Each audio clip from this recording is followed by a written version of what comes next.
It's all actually working. Look at that. It's first time for everything, I suppose. There is a first time for everything. Where are we? Thanks, mate. Good afternoon, everybody. Welcome back to the channel. Thank you so much for joining us on this fucking grim Thursday afternoon here on the South. It's pissing down outside. I know. I love driving here. It was like, and it was basically an hour and a half. Yeah. Because obviously everyone's driving really slow. Of course. Of barely being able to see through my windscreen. Okay. Which I kind of love, because it makes me feel like I'm like there's that bit in Jurassic Park where he's like driving along and he can't see because it's like raining. It just makes me feel like I'm on a tropical island. Yeah. You know, and it is quite muggy as well, to be fair. Yeah, it's really warm. Yeah, and raining. And I feel like I'm on Jurassic Park. Yeah. But favourite dinosaur from Jurassic Park? What, the film or my favourite dinosaur?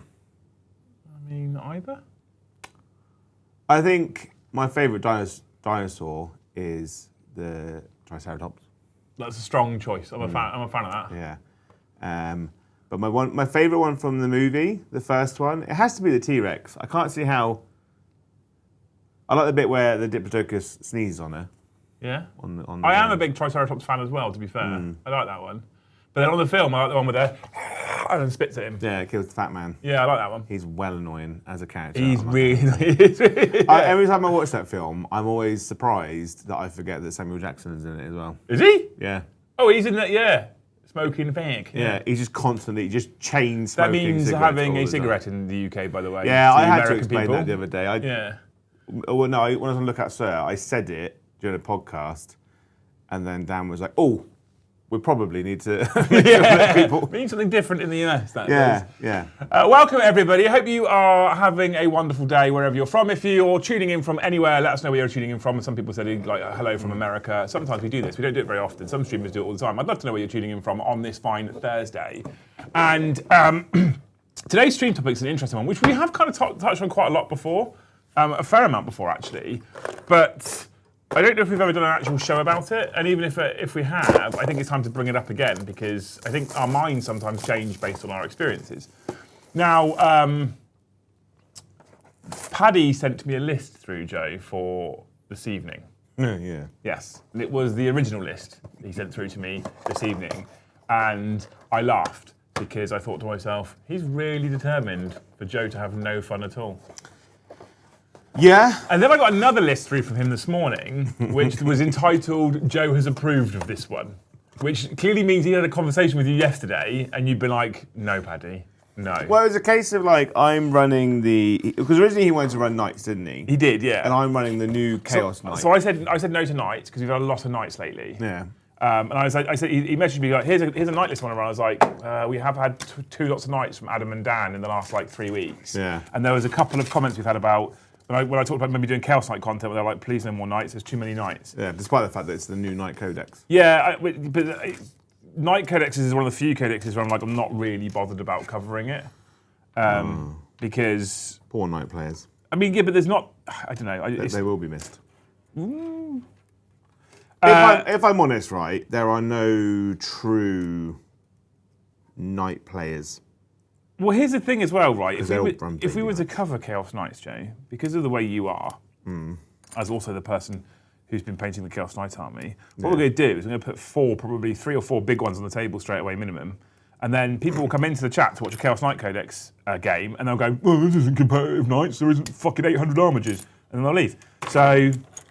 Yeah, because I like having fun, and I want to run Knights like how Knights should be. Yeah, no, I agree with you. I'm with you on this one. There's not a book about the charge of 147,000 armigers led by no big boy knights, was it? No.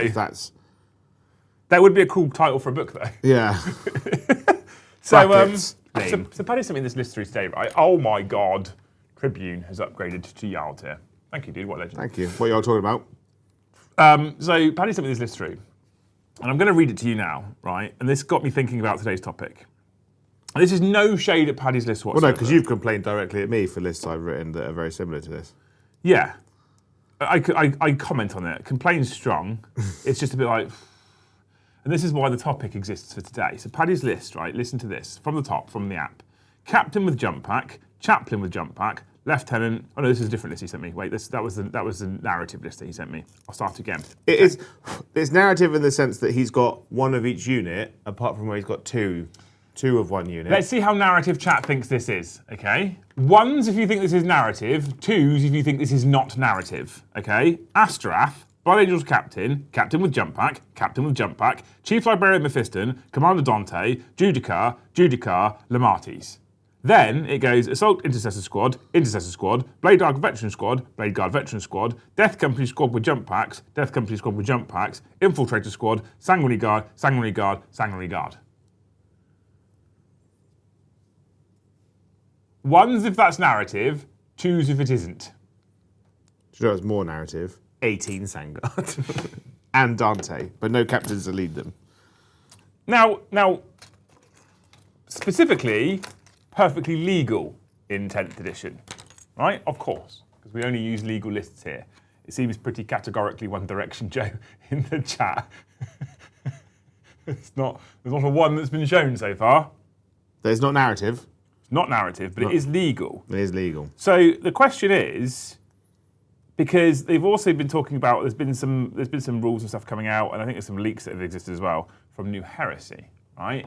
Do you think we miss, as a collective group, old force organisation charts? And I'm going to specifically actually talk about old force organisation charts. Yeah, not the detachment. I nonsense. miss them because I miss armies looking like armies.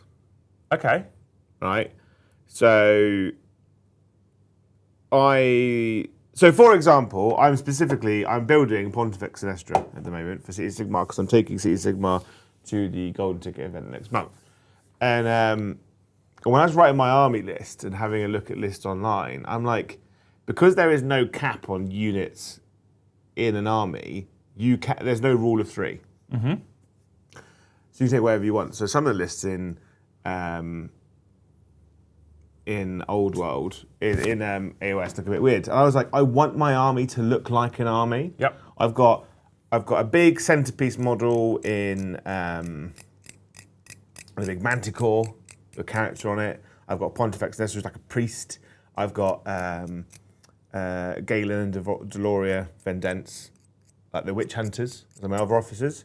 And then I've got a horse guy, but they've got a cavalry character leading 3 units of 5 cavalry, and then I've got, which is a much better ratio of a leader and I've being led. got Galen and Deloria leading 40 steel helms, 2 units of 20, so they've got like a unit each, but they're like leading the brick, and then I've got a back line of like 20 gunners. So when I put it on the table, I've got a very clear, here's my cavalry push, here's like my big officer looking over the army, but at the same time I've got little brick detachments going around doing stuff. So when it's on the table, it looks like a cohesive force. And functions sort of like one as well. Because they've got the order system. It's very much similar to Guard.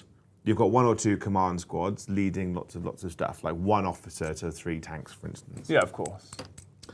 But in 40k, you have to take 1 million characters to make your army function. So this is interesting, because this is the question I was going to ask you. Because I don't disagree with what you're saying, for reference, before people think I'm going to be just completely countering your argument here. Yeah. I actually quite agree with you. I was writing my Space Wolves list with Paddy yesterday as well. Yeah. And I also like factions and armies to look like factions and armies. I like them to look like they're supposed to be representative of the narrative on the tabletop. However, I think 10th edition does, unfortunately, massively encourage you to take a lot more in terms of things like characters to make certain units function the way they're supposed to function. And I think that's sad. And they end up feeling more like a unit upgrade than an actual character. Yeah. That being said, although it encourages it, it doesn't force it. So you could conceivably take a Space Marine captain and a Space Marine librarian and no other characters and fill the rest of your points out and use things like intercessors and assault intercessors, etc. Yeah. And I think it would still function. It would still function, but the problem is like in the game now, characters they're getting better for armies like Space Marines, like Chaos Eldar, where the characters, it's a lot more hero hammery. The characters feel powerful and strong. But more often than not, a character is just a unit upgrade to make your unit more efficient and work better on the table. So you take a lieutenant in a Space Marine unit, so he gives them lethal hits and fall back and charge, right? He's okay. He's just got a power sword, you know, a bolt gun, but he's really there to multiply the output of like a unit of like 10. Yeah, so he becomes a unit upgrade. Yeah, he's just a fancy sergeant at that point. Yes. Because there are no. So would you have? Okay. It's not that there aren't any, but there are no squad sergeants in what there used to be. You used to be able to go, like in Horus Heresy, you have a sergeant, you give him artificer armor, a combi weapon, a power fist, you know, maybe like a little upgrade. So would you argue that this could be improved from a narrative standpoint if a lieutenant wasn't called a lieutenant, he was called a sergeant? Yeah. Yeah? Yeah, so you buy a 10-man squad, because before you used to buy a 10-man squad or a 5-man squad, and then you'd upgrade for 10 points one Marine in that squad to be a sergeant. Yeah. And that would then unlock an ability to then take additional upgrades. So do you? I have an opinion on this, and I'd like to know what you think. I'd like to know what you guys think as well, chat. If you have opinions on anything we're about to talk about, stick them on postcards, like Sprugly's already done. And I promise you, we will get to them and we will talk about them. We always make sure we cover every single super chat that comes through. We also say thank you to every single gifted membership, every single upgraded membership, and every single new member. And if you give 5 or more, Joe will give you hope. But I've got so I've been looking at New Heresy. Yeah. I am what is definitely known as New Heresy curious. Yeah. And there's a lot of things in New Heresy that if they keep them from Old Heresy is going to sway me as to whether I do or don't sort of jump in. And there's a number of things. So I also want to say very quickly before we jump into what I'm about to jump into, I am currently loving Warhammer 40k. Yeah. I'm currently having some of the most fun I've ever had with Warhammer 40k, which is another reason as to why I want to have this discussion with you all. Because if I'm having the most fun I've ever had now, when there is no Force org chart and unit selection is kind of unrestricted, with the exception of you have to have at least one character to be a warlord, then maybe we're wrong and we don't miss Force org charts if I'm having the most fun I've ever had. I do, however, also like the concept of having an army that looks like an army. Yeah. So I'm kind of on the fence here. I think one of my problems with 10th in general is, if I'm honest, thinking about what you've also just said about buying a 10-man squad, upgrading to a sergeant. When you upgraded to a sergeant, what did it give you? What was unlocked at that point? He had an extra attack, a better leadership. Yep. But he also gave you access to things like combi weapons, power fists, stuff like that. So, which was enough to pay the points to upgrade to a sergeant. Yeah. So do you not think that in 10th edition we have far too many abilities? Well, I think, yeah, but also because the reason why we take a lieutenant, sorry to jump in, but the reason why we take a lieutenant isn't because he's got better weapon skill, better attacks, and he's a fucking double-R bastard space marine. Yeah. We take him because you get lethal hits. We take him for an ability. Yeah. We don't take him because a lieutenant's cool. We just take him for an ability. pretty much. That's sad, isn't it? It is a bit sad, really. When a space marine officer is only taken because he buffs intercessors. Well, I sort of go past, but I was going to bring it up anyway, is the fact that essentially when you only needed one lieutenant when his ability was an aura, which was reroll ones to wound. Yeah. Captains reroll ones to hit. So you only ever needed to take one of each. And Yeah. you could only take one captain. I'd prefer to go back to that. Because a captain, because if you look at like Paddy's list, he's got essentially 3 chaplains, a chapter master, and 2 captains. Right? And in a Space Marine's actual army composition, a chapter master leads an entire chapter. Yeah. Right? There's only one. And you can only have one because his name's on his Dante. But you have 2 captains leading 2 units of Sanguinary Guard. In most circumstances, like a captain leads a company. Captain leads first companies, captain leads second company. So for that to happen, you'd have to have a situation so bad that it would acquire 2 entire companies of Space Marines and the chapter master to be there to deal with it. But their companies have all died, apparently, because they're only leading 3 Sangard each. They're only leading 3 Sangard each. when they'd probably have about, well, the maximum you have is 18. So there would technically be 36, 46, 46, 54. Do you think... Because Dante would have 18 and both captains would have 18. So if you were to introduce some kind of restriction, which would either be, say, a Force Org chart, where you're like, you can only have 2 HQ, or he's a captain, so you can have 1 per force. Yeah. One of those 2 restrictions, do you think that then improves the experience for everyone involved? Do you think that's an improved way of playing the game by having those restrictions in I place? do also think it would improve army composition as well. Okay. Hugely. All right?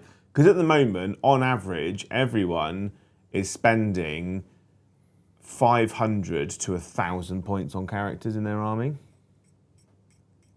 So you've got a chapter master, 2 captains, 2 lieutenants, a chaplain, and a librarian. You're like, good, I spent 800 points of my 2,000 points. Well, let me talk to you about models. Let me talk about the Space Force list that I've been writing, Joe, right? Yeah. So if you're not spending 800 points on essentially 8 models, and that went down to about 400 points, you then got 1,600 points of an army on the table.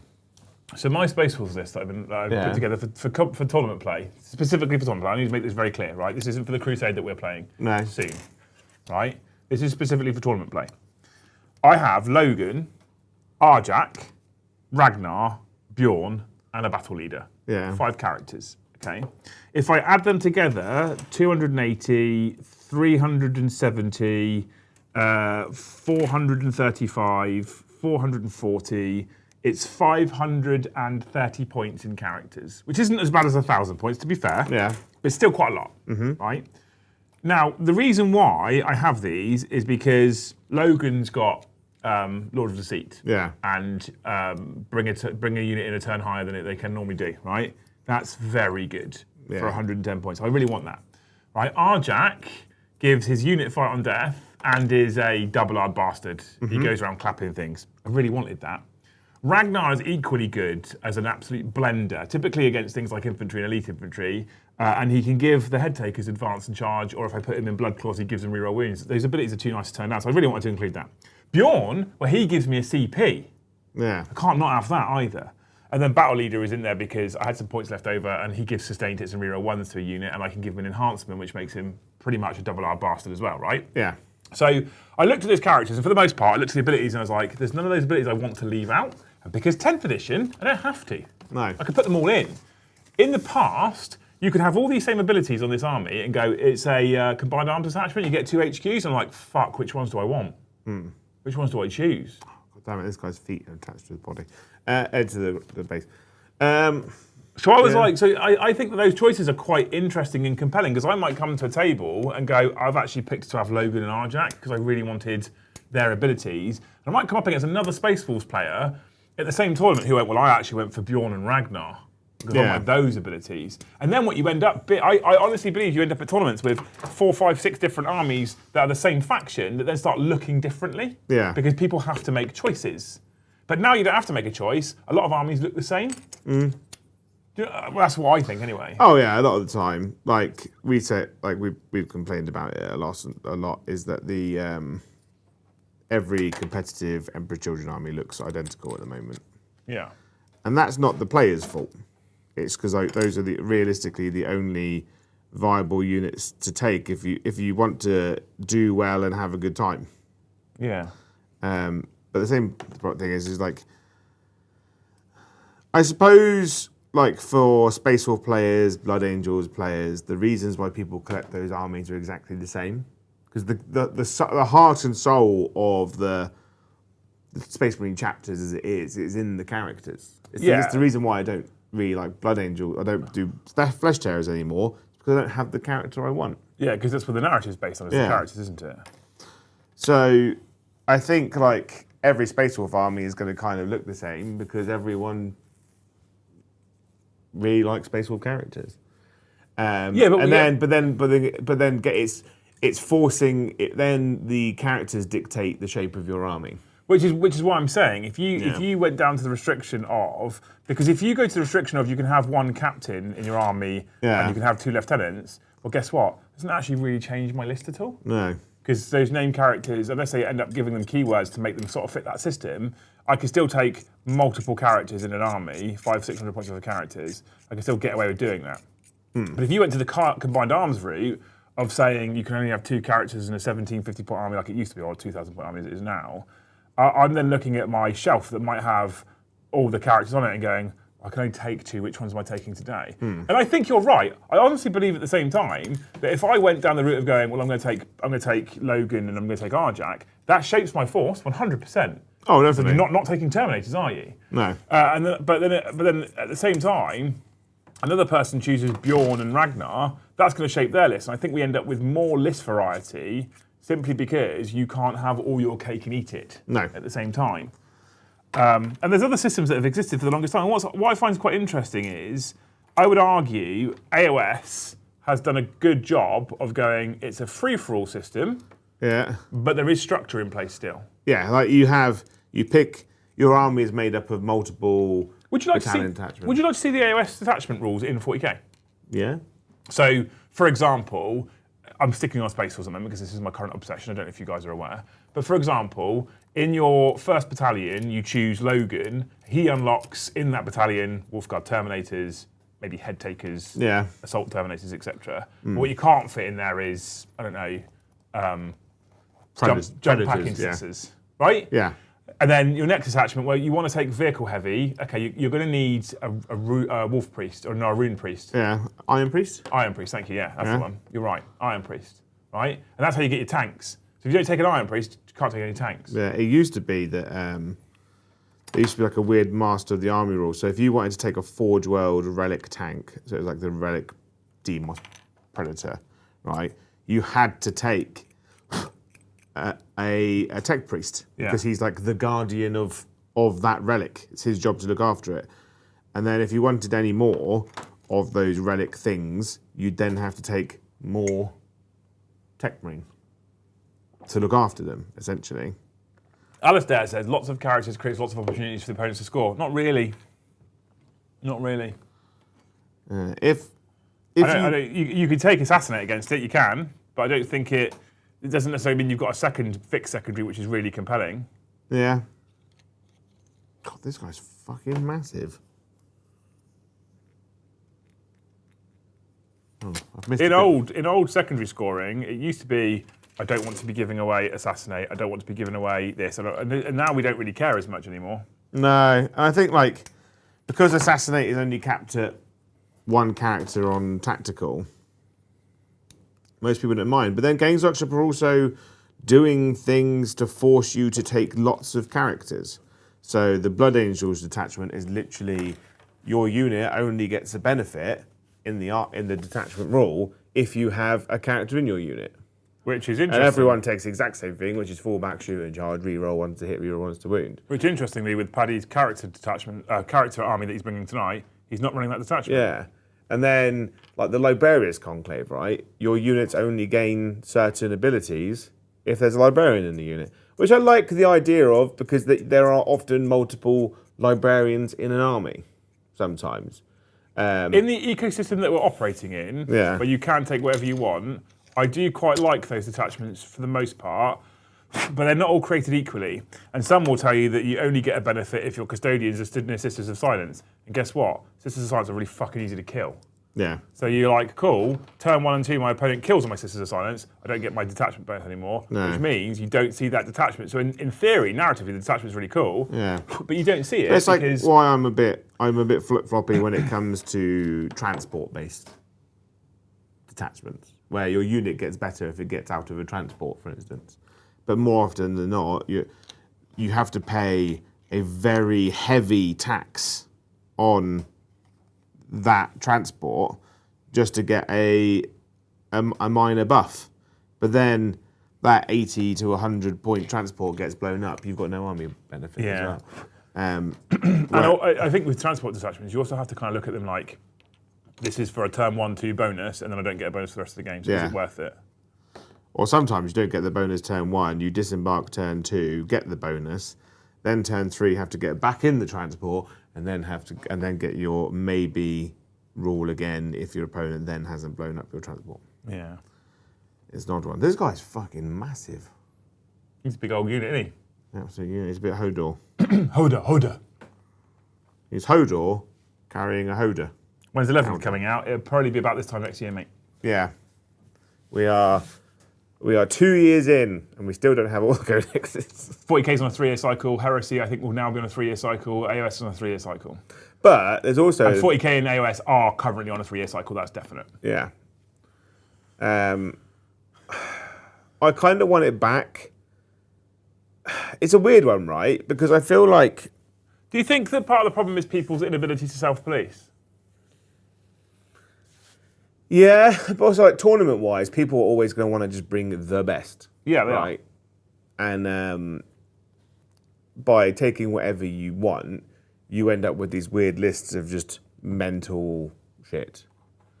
Where, like for instance, like not all characters are built equally, right? Paddy's got multiple captains, a chapter master, two named chaplains, and a normal chaplain, I think. Mm-hmm. Lieutenant doesn't have librarians. Like not all characters, like for instance, like my Chaos Space Marines, they've only just given us a Psyker detachment. But I'm not going to take the normal sorcerer because he's terrible. Is he? What makes him so bad? He's just not very good. He just makes your unit -1 to be hit. Oh, is that? Yeah. In a game system where everyone just re-rolls hits. Yeah, it's not the worst, apart from the fact that there's so many re-rolls in the edition with less re-rolls. And often I find that because the units that gain access to re-rolls also have things like sustained and lethal, allowing someone who's hitting on 3s to then hit on 4s means they're re-rolling the 3s, which means that they're actually fishing for more additional benefits. Yeah, I think it's weird, isn't it? Because I think that there is an argument I've seen in the past which states that if you really want to solve, like, you have to look at the players rather than the system. And I'm like, well, that's not entirely true, especially at a game where you are pushing a competitive angle. You can't push a competitive angle and be like, no, you should self-police and you shouldn't take 27 characters, even if you can. But, well, no, but if you've allowed it, if you allow it, it doesn't matter what it is, whether it's Warhammer 40k, whether it's video games, whether it's fucking sports. If there's a game where there's a winner and a loser, and you allow a thing that gives people an advantage, they're going to use the thing. Yeah, they just are. But also, I think like a lot of characters give, like I said, with the benefits is that they're also not built equally, right? If you say a guard player can only take one Cadian Castellan, who's like a 40-point model, right? Yeah, but that's harsh. It's a bit harsh when a Tau player can only take one Crisis Commander. A Crisis Commander is a lot better than a Castellan. Yeah. And there's also like 3 different versions of the... But that's arguably counted by the points though, isn't it? Yeah.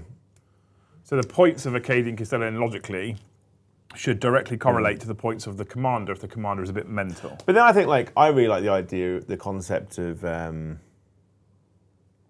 Highlander events where you can only take one of each thing. I love the idea. Which then also, you do end up having armies that look more realistic. So you have one captain in a unit of, I don't know. For those of you that went to Joehammer, what did you think of the Highlander restrictions, especially if you're a person who's not used it before? Yeah, like you do end up with that army that's I've got one librarian, one chaplain, one lieutenant. We are also in a situation where you can have a captain on foot, a captain in Terminator armor, a captain in Phobos armor, a captain with a jump pack. So you can still take 4 captains in that scenario, but they're not 4 of the same captain, I suppose. They are still 4 captains, aren't they? Yeah. Which is still irritating to me. It used to be that you could take 2 lieutenants was one slot choice. I just feel like the whole having to make a choice at the list building stage of... So we're not talking about granular points type stuff here, although that is a bone of contention for us, obviously. But the moment of choice, when I think my favourite way of playing the game is right now. I really like the current mission deck. I think it's great. I really do. Yeah.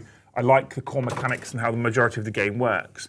And what I would love to do one day, maybe we should try this as well. What I would love to do one day, this is quite hard to do though because of the way the datasheets currently work, is I'd love to port in what was my most commonly used way of building an army back in the day when I started playing properly, which was the old combined arms attachment. If you're unaware, chat, the old combined arms attachment was a thing of beauty as far as I'm concerned. I might just be being nostalgia for it, and that might be what the problem is. And maybe you guys can tell me all the reasons why it was terrible.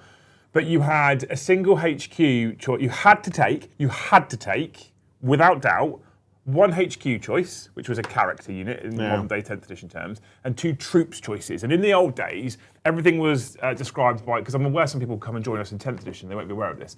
Every unit had a battlefield role. That battlefield role fell into 5 or 6 categories. So you had HQ, headquarters, characters, leaders. You had troops, which is your basic infantry, think intercessors, guardsmen, Eldar guardians. You then had elites, so you think Terminators, think Blade Guard, perhaps think things like Banshees and stuff like that. You then had fast attack, so motorbikes, assault intercessors, storm boys, those kinds of things, warp spiders, etc. Then you had heavy support, and heavy support was your tanks, so your predators and your fire prisms and stuff like that. And then later on, they added Lords of War and aircraft as 2 additional battlefield roles. Lords of War, knights, wraith knights, normal knights, and aircraft are aircraft, right? All things with the fucking flyer keyword, like a Storm Raven, etc. And every single unit had a little logo in it that told you what battlefield role that unit fitted in. Okay, and then when you built a detachment, you had to take 1 HQ and 2 troops choices, right? Yep. 1 HQ, 2 troop choices you had to take, and then you could take anything else that was greyed out. I think it was 1 additional HQ, but it might have been 2. Was it 1 additional or 2 additional? 1 additional? 2, I can't remember. I think it was 1 additional. No, because you used to have like a captain, librarian, chaplain, so 2. So it might have been 2 additional HQ choices. You could take 4 to 6 additional troops choices to go up to like 6 to 8, I can't remember what it was. You could take 3 elites, 3 heavy support, 3 fast attack. Yeah. So if you were playing with, say for example, Blade Guard in the modern day, and you took 3 units of Blade Guard, you then probably couldn't take a unit of Terminators. No. Because they sat outside. In fact, elites might have been the one where you were allowed some more. Actually. I think you could have 4 elites. But if you took Paddy with his competitive Blood Angels, who's currently 2 Vindicators and 2 Lancers, wouldn't be able to. 3 heavy supports only. Yeah. 3 heavy supports only, that's all you'd be allowed to do. So I really actually kind of miss that. I do. And I think that is, it created balance within the game itself to a point. There was slight issues with it where certain factions had stronger sections on that force organisations than others. I don't think that's as much of a problem now. But for example, if you look at Votan would probably struggle with that right now, as might Emperor's Children, to be fair. Because you're like, well, actually, depends on where they put things. But if you put Noise Marines in heavy and you put Flawless Blades in elites, well, you take 3 units of Noise Marines, well, you can't take any Predators. Yeah.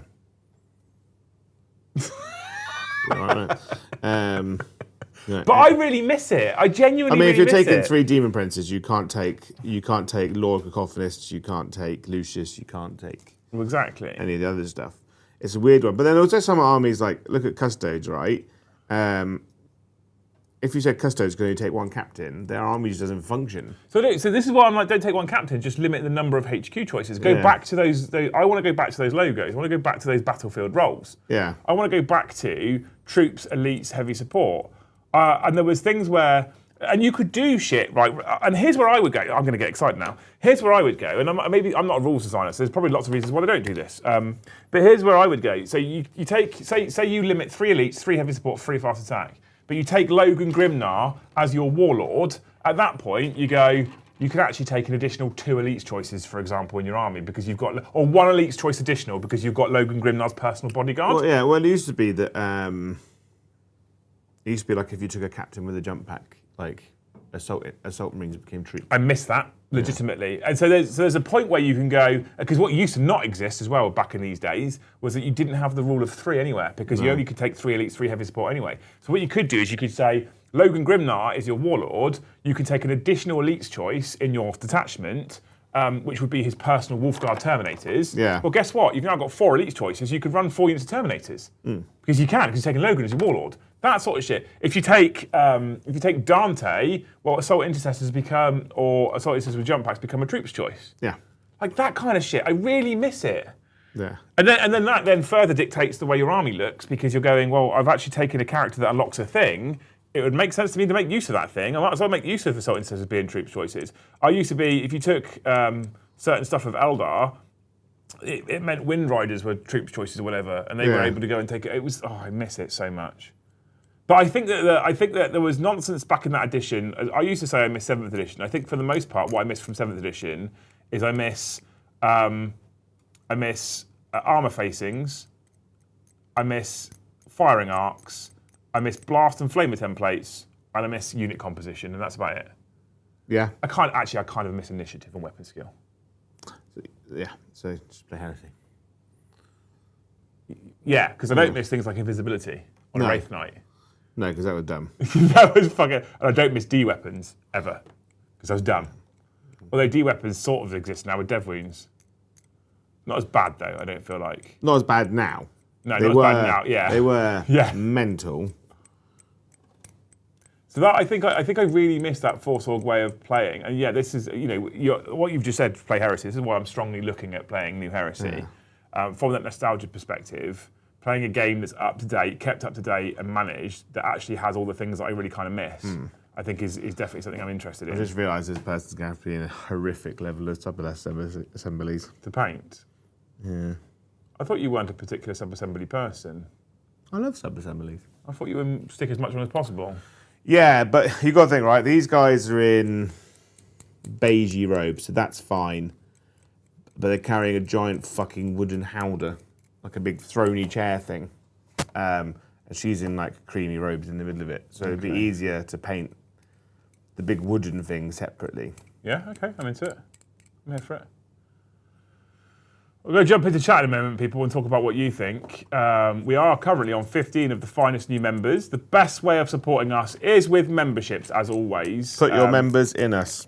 And we have been struggling a lot this week to actually hit membership targets. If you really want to support Joe and I, if you want to keep us in a job here, entertaining you people as frequently as we do, or hopefully entertaining you people, I should say, as frequently as we do, gifted memberships is in fact the best way to support the channel. We've got 15. We have a target of 100 every stream. And if we hit 100, Joe will get naked. No. Yeah? No. It's not on my contract. I didn't say on stream, no, not in your own bedroom. I just said you'll get naked, Joe. Eventually, at some point today, I will be naked. Exactly. That's my point, right? I'm going to go for a poo. A shirt off, trousers off, socks off, poo? Yeah. Okay, I'm here for it. There are times when it's that stressful, Sometimes you got to fully derobe. Only when I'm really poorly, I think, normally. Porny? Poorly. Oh, that makes more sense. Yeah, I'm really unwell. You don't want to go for a porn poo. When I'm really under the weather. I fucking love candles, this lot. Jesus. I'm building my Wolfguard Battle Leader because I built the first one in the first box that I had with a sword, and I've kind of decided I want the hammer. Yeah? Yeah. Hammer in the morning. But I also like one with a sword, one with a hammer because I think it's quite cool. But the hammer, so I was originally going to be like, I'm taking Beast Slayer no matter what. And now when I played the other one, I can't remember what it's called, last week before, I was like, well, actually, I prefer the one where you do the sagas just really easily and then just complete it. Yeah. You get a reroll, hit roll, reroll, win roll, reroll, damage roll. I think that's actually the best one. Yeah, so I've come to agree with you, legitimately. Yeah. So I've decided that I want to go that one. There's an enhancement in that one, which is +2 strength.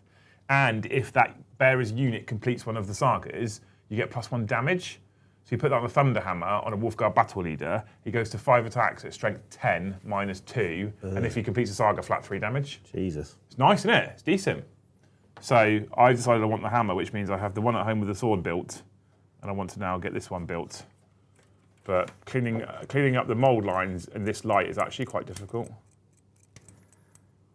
I'm really fussy on mould lines. I noticed. just be less fussy. I can't be less fussy. It needs to be perfect. And that's why you never get anything built or painted. You're too busy doing mould lines to appreciate the final product. Just get it done. I am trying to apply that to some of this. I'm at some point in the very near future, I need an airbrush day to get them all blacked and then greyed. So base coated and then greyed out with their base grey coat. And then once that's done, I can start actually putting brushwork on them. And I'm trying to take a U approach where it is focus on the stuff that makes it look really nice, but don't spend 45 hours highlighting one part. That makes sense. I'm not very good at that though, because I get hyper focused on highlighting a single bit, and then I finish it and I'm like, that is very pretty. I'm very happy with that. Oh shit, I've got to do the rest of the model the same. Yeah. Which is not conducive of getting an army done for a tabletop. No.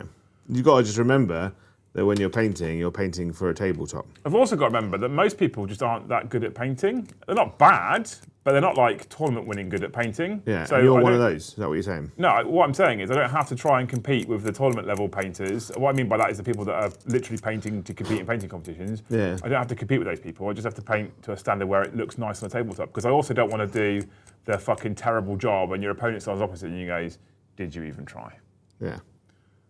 Or are you just trying to play the latest broken thing? Because I've also come to the conclusion, Joe, I spoke to you about this a bit on Tuesday, but I'm going to continue the conversation as we wait for the next 80 members to come through.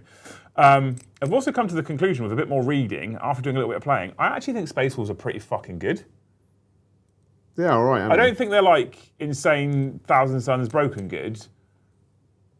Not that I'm suggesting Thousand Suns are broken, but they're a bit... They're not Death Guard, are they? They're not Death Guard, but I think they're actually pretty good in this 10th edition world. In a world of mortal wound, mental output. The mortal wound is a thing we don't have a huge amount of defence against, to be fair. There's not loads of feel no pain in the army, which is the only real defence versus mortal wound spam. So if I come up against a heavy mortal wounding Thousand Suns army, I'd probably just crumble, which is a shame as a Wolves player. That makes me sad. Yeah, sad. I don't mind Thousand Suns doing a lot of mortal wounds. That's not a problem. But it's the fact that no one has a huge amount of defense versus mortal wounds unless they build specifically into it. Yeah. And also, one thing that really bugs me is that Doombolt, Yeah. which is an attack that does mortal wounds, is not a psychic attack. So if you have That's weird. a mortal wound protection, if you get a feel no pain from psychic attacks, Yeah. You don't get it versus Doombolt. psychic hood from a librarian, you have no protection versus Doombolt. That's a weird choice. That is a weird choice. I'll give you that one. Right. Same for the mortal wounds that get put out by Death Guard from like their aura stuff, despite the fact that it's a warp-based manifestation of pain or whatever. Pain. So it's like, why have rules in a game that are psychic-based not be classed as psychic so you have no defense versus them? That is a weird choice, actually, Doombolt not having the psychic keyword. That is really odd. Because it is quite literally a psychic attack. Yeah. A lot of the Thousand Suns mortal wound output is not a psychic attack. Yeah. We are also, Joe, by the way, get this, we're on 34,993 subscribers right now. 34,000? 993. We're 7 away from 35,000. Oh, really? Yeah. What happens if we get to 35? Joe, get naked. Oh, I was hoping you'd say, like, pizza party by a Chinese. I don't have any money, mate. Oh, I don't have any money either. I don't have any money, Joe. I do currently, I would love to do a pizza party for you. I don't have any money. Yeah, I do currently have my glue type bits on eBay now. Do you? Yeah. Oh, big sad. It's I bought them as a project to do for myself. Yeah. And then I got molested by a vet. Oh, is this the unexpected vet spill? Yeah. My favourite kind of vet spill. So it's one of those ones where I was like, I need fuel for the rest of the week or the rest of the month and food. So they're going away. So yeah, so I'm pretty poor at the moment. So if we do have a PO box that you can send money to. We do, yeah. Well, just like people always got these big jars of money, haven't they? Yeah. What I would like to receive is a giant see-through piggy bank, much like in the Squid Games. You could also exclamation mark PayPal. Thing you can do. Yeah. How much you say the If you gloom see spike me gets for? in the street, just fucking. How much you say the gloom spike gets for? Is it up for auction, or have you put a buy it now price on it? I've got a buy it now price on it, but I have also got a What you doing another there, one. sorry? What they you doing called? there? This is money. Not like Spider-Man. Liam is the most molestery of vets. I'm not, Yeah, mate. If I could molest like Joe got molested, it makes I've me got mad, a best but I would. offer on it as well. Have you? Yeah. So. I've been selling lots of stuff on eBay because I don't have any money. Yeah. So yeah. If I had the time to build it and paint it, I'd probably sell it for more, but I don't because I need money now. Yeah, that's fair. Just like. So if you see me in the street Begging. with a little tin can and my dog Yeah, Paul sent me a picture yesterday of you stood by a model in Warhammer World looking sad. Yeah. And I was like, you can stand there looking sad. Yeah. You can stand there looking sad. I'd love to, Bob. Josh got it for me in the end. Did he? Yeah, he got it for me as payment for driving him up there. I think that's reasonable. Yeah. I was like, I'll take that. Wouldn't you have rather had the money though, considering what what you just said? Yeah. In reflection, when I woke up and looked at my bank account this morning, I was like, oh, that was... Yeah, absolutely. The downside of being a turbo nerd. Oh, shiny! I mean, Warhammer World. This is what I want. This is what I want. I want this thing, and then what happened was I regretted it immediately. Yeah, I was surprised. Oh, never change, mate. Never change. This model goes together very strangely. They've done some weird things with the Space Wolves, which, like a lot of the cloaks and stuff are just, and the wolf pelts are all separate bits. So sub-assembling them for painting is quite challenging. I've just come to the decision that I'm going to glue the carry thing to the people. Yeah. Because, as I've discovered, they've done one of the things that really bug me in terms of model design, where they've got a hand as part of the thing they're holding, but the thing they're holding is also quite large. So it's like on her chair, so Pontifex Sinistra sits on this wonderful throne, there's a skeleton on one side and her on the other. But for some reason, her right hand is moulded into the chair. Yeah, they do it a lot with feet on thingy bases, on like the scenic bases, and they just go, oh, you join it at the ankle. Yeah. Like, why? Just give me the choice as to whether I want to use your fancy base or not. I'd rather not. It's actually kind of pulled me away from buying. So there's two things that have pulled me away from buying fancy bases. And that's the first thing, is that I can't be bothered to hack tactical rocks off of feet that are stuck to them already. So like for the Wolfguard Battle Leader, he's got a big tactical rock stuck to the foot. Yeah. And you know what? You can snip it off and you can file it down. It's a thing you can do, but it's a faff. And then the other thing as well is Warmag. I love Warmag too much right now. Yeah, I like Warmag. So I never said this, but like I regretted having the Emperor's Children on the fancy bases. Did you? Because there is something nice. They are really, really nice. I really, really like them. But the annoying thing is that there were. I paid the fancy bases separately. Not a problem. Makes them a lot easier to paint. But the problem is that the Emperor's Children have a lot of games special all the time, and it really fucks me off. Right? They have feet which are flat to the ground, and then there's like a random rock stuck to the side of the foot. Yep. And I'm like, why?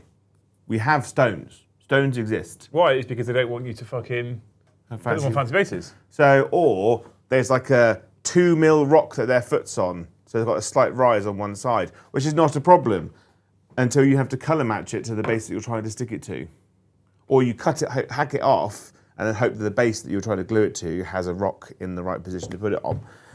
The Death Guard's not so much of a problem because the bases that we've had printed are all flat. The Death Guard can just stick glue straight onto them because they're trench bases. I can fill in with mud, it's not a problem. But those 3D printed bases also have holes in the bottom for magnets. Whereas a lot of fancy bases are just flat. Yeah. Like flat resin, so there's no like hole for you to put stuff into. Need a hole to put stuff into, Joe, don't you? All the time, yeah. Yeah, absolutely. Right, I'm going to jump into chat in a minute. I'm just going to get this shoulder pad on before I jump in and start saying thank you to chat. We are currently on 25 members team. So thank you so much to all you 5 people that have gifted 5 so far. You're legends. Like I say, the best way of supporting us is gifted memberships. If you are so inclined, out of the 312 people watching, if you're so inclined to chuck a membership or a gifted membership at us, there's a number of reasons why it's incredible. First of all, it's what funds us. It's the biggest amount of revenue we generate on the channel is through memberships, specifically gifted memberships. But secondly, you give a person who hasn't got a membership access to the Discord server, access to the Great Hall community. You encourage them to come and hang out and chat. You encourage them to come and be part of the family. And that's amazing. And then you can feel good about it. And you can go home and go to bed and be like, did a good deed today. Did a good deed. Yeah. The Cities of Sigmar have really nice rocks on their bases. The Cities of Sigmar is just nice. Like, they're just incredible. It's... I see you get excited about this Grand Cathay stuff, and I think Cities is a nicer range. Honestly. Yeah, 100 Cities is a much nicer range. Well, no. So I think it is. The Cities range is the better out of the two, but it's not. I'm not saying that the Cathay range isn't nice. The Cathay range is stunning. No, I'm not saying it's not. But the city's model to model is nicer. But also, the Cathay stuff is like a ranking system as a rank and flank game. So all your stuff's all in just fucking lines. So they just duplicate the same model over and over again. Whereas Age of Sigmar is a squad-based game with a lot of like nice character detail. So each model is an individual. Cities is one of my favourite armies in terms of representation of myself. Because each not Nurgle. Each of the humans in a city's army, even a squad of 10 steel helms, they're not all the same height. They're not all the same fitness. You've got fat people, thin people, average build, thin. This meat in my mouth. So like you've got men, you've got women, you've got tall people, short people, fat people, skinny people, bald, beards, the lot. Like it's the first range that Games Workshop's really put out and gone, all humans are different sizes and shapes. Yeah. It's a good range. It's a very, very pretty range. Yeah, like I think are you looking forward to it? Cadians was a good range as well. Yeah, I think so. For like a bit of like diversity between the models. Space Marines is my favourite range of models. Are you looking forward to the Grand Tournament for AOS Day? Oh, the Golden Ticket event. Cannot wait. Yeah. Are you going to play 5 games or 2? Or does it depend on whether you win or not? Well, I won 2, but I didn't win 2 in a row. Right. Okay. Because if I lost the third one, I might have dropped. But no, I think I'm going to play all 5 games. Yeah, of course you are. You always do. Basically, I'm going there knowing that the problem is, right, we're going to a new season of Age of Sigmar. Mm-hmm. I've not had much chance to play it. I need to get some practice games in. Yeah. I'm not taking the army I normally take. I'm taking cities because I just want to take a pretty army that's fun and cool. I love that. I'm here for that. And I don't think cities hasn't got a high pick rate for people playing the game it at the moment. From what I understand, and I'm not an Age of Sigmar expert at the moment, but from what I understand is it's not been doing all that well as a faction. No, so they've had a lot of points drops. So hilariously, the 2,000 points that I had before, I'm just adjusting myself, my belt. You're allowed. Excellent. My 2,000 point army that I've had before, to get to 2,000 points, I have to add 30 steel helms, so 30 infantry and this 250 point model. That's how much their points have gone down since the start of this edition. That's quite a lot. But and I've had some rule changes, so hopefully it'll be more playable. But I just want to take an army that it's my favourite model range from the system. They look really cool. I want to try and get in the cabinet for like best painted, or at least get some like favourite army votes.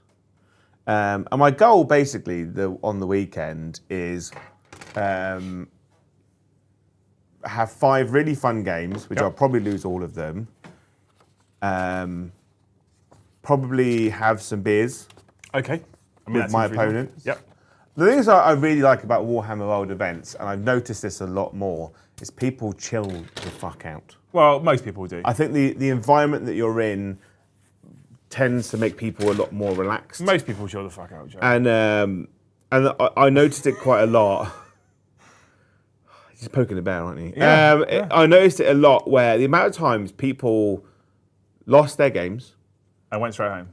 And went to the bar with their opponent and just got the beers on. Had fun. I'm here for that. Yeah? I'm here for that, 100%. That's my I think it was round 4.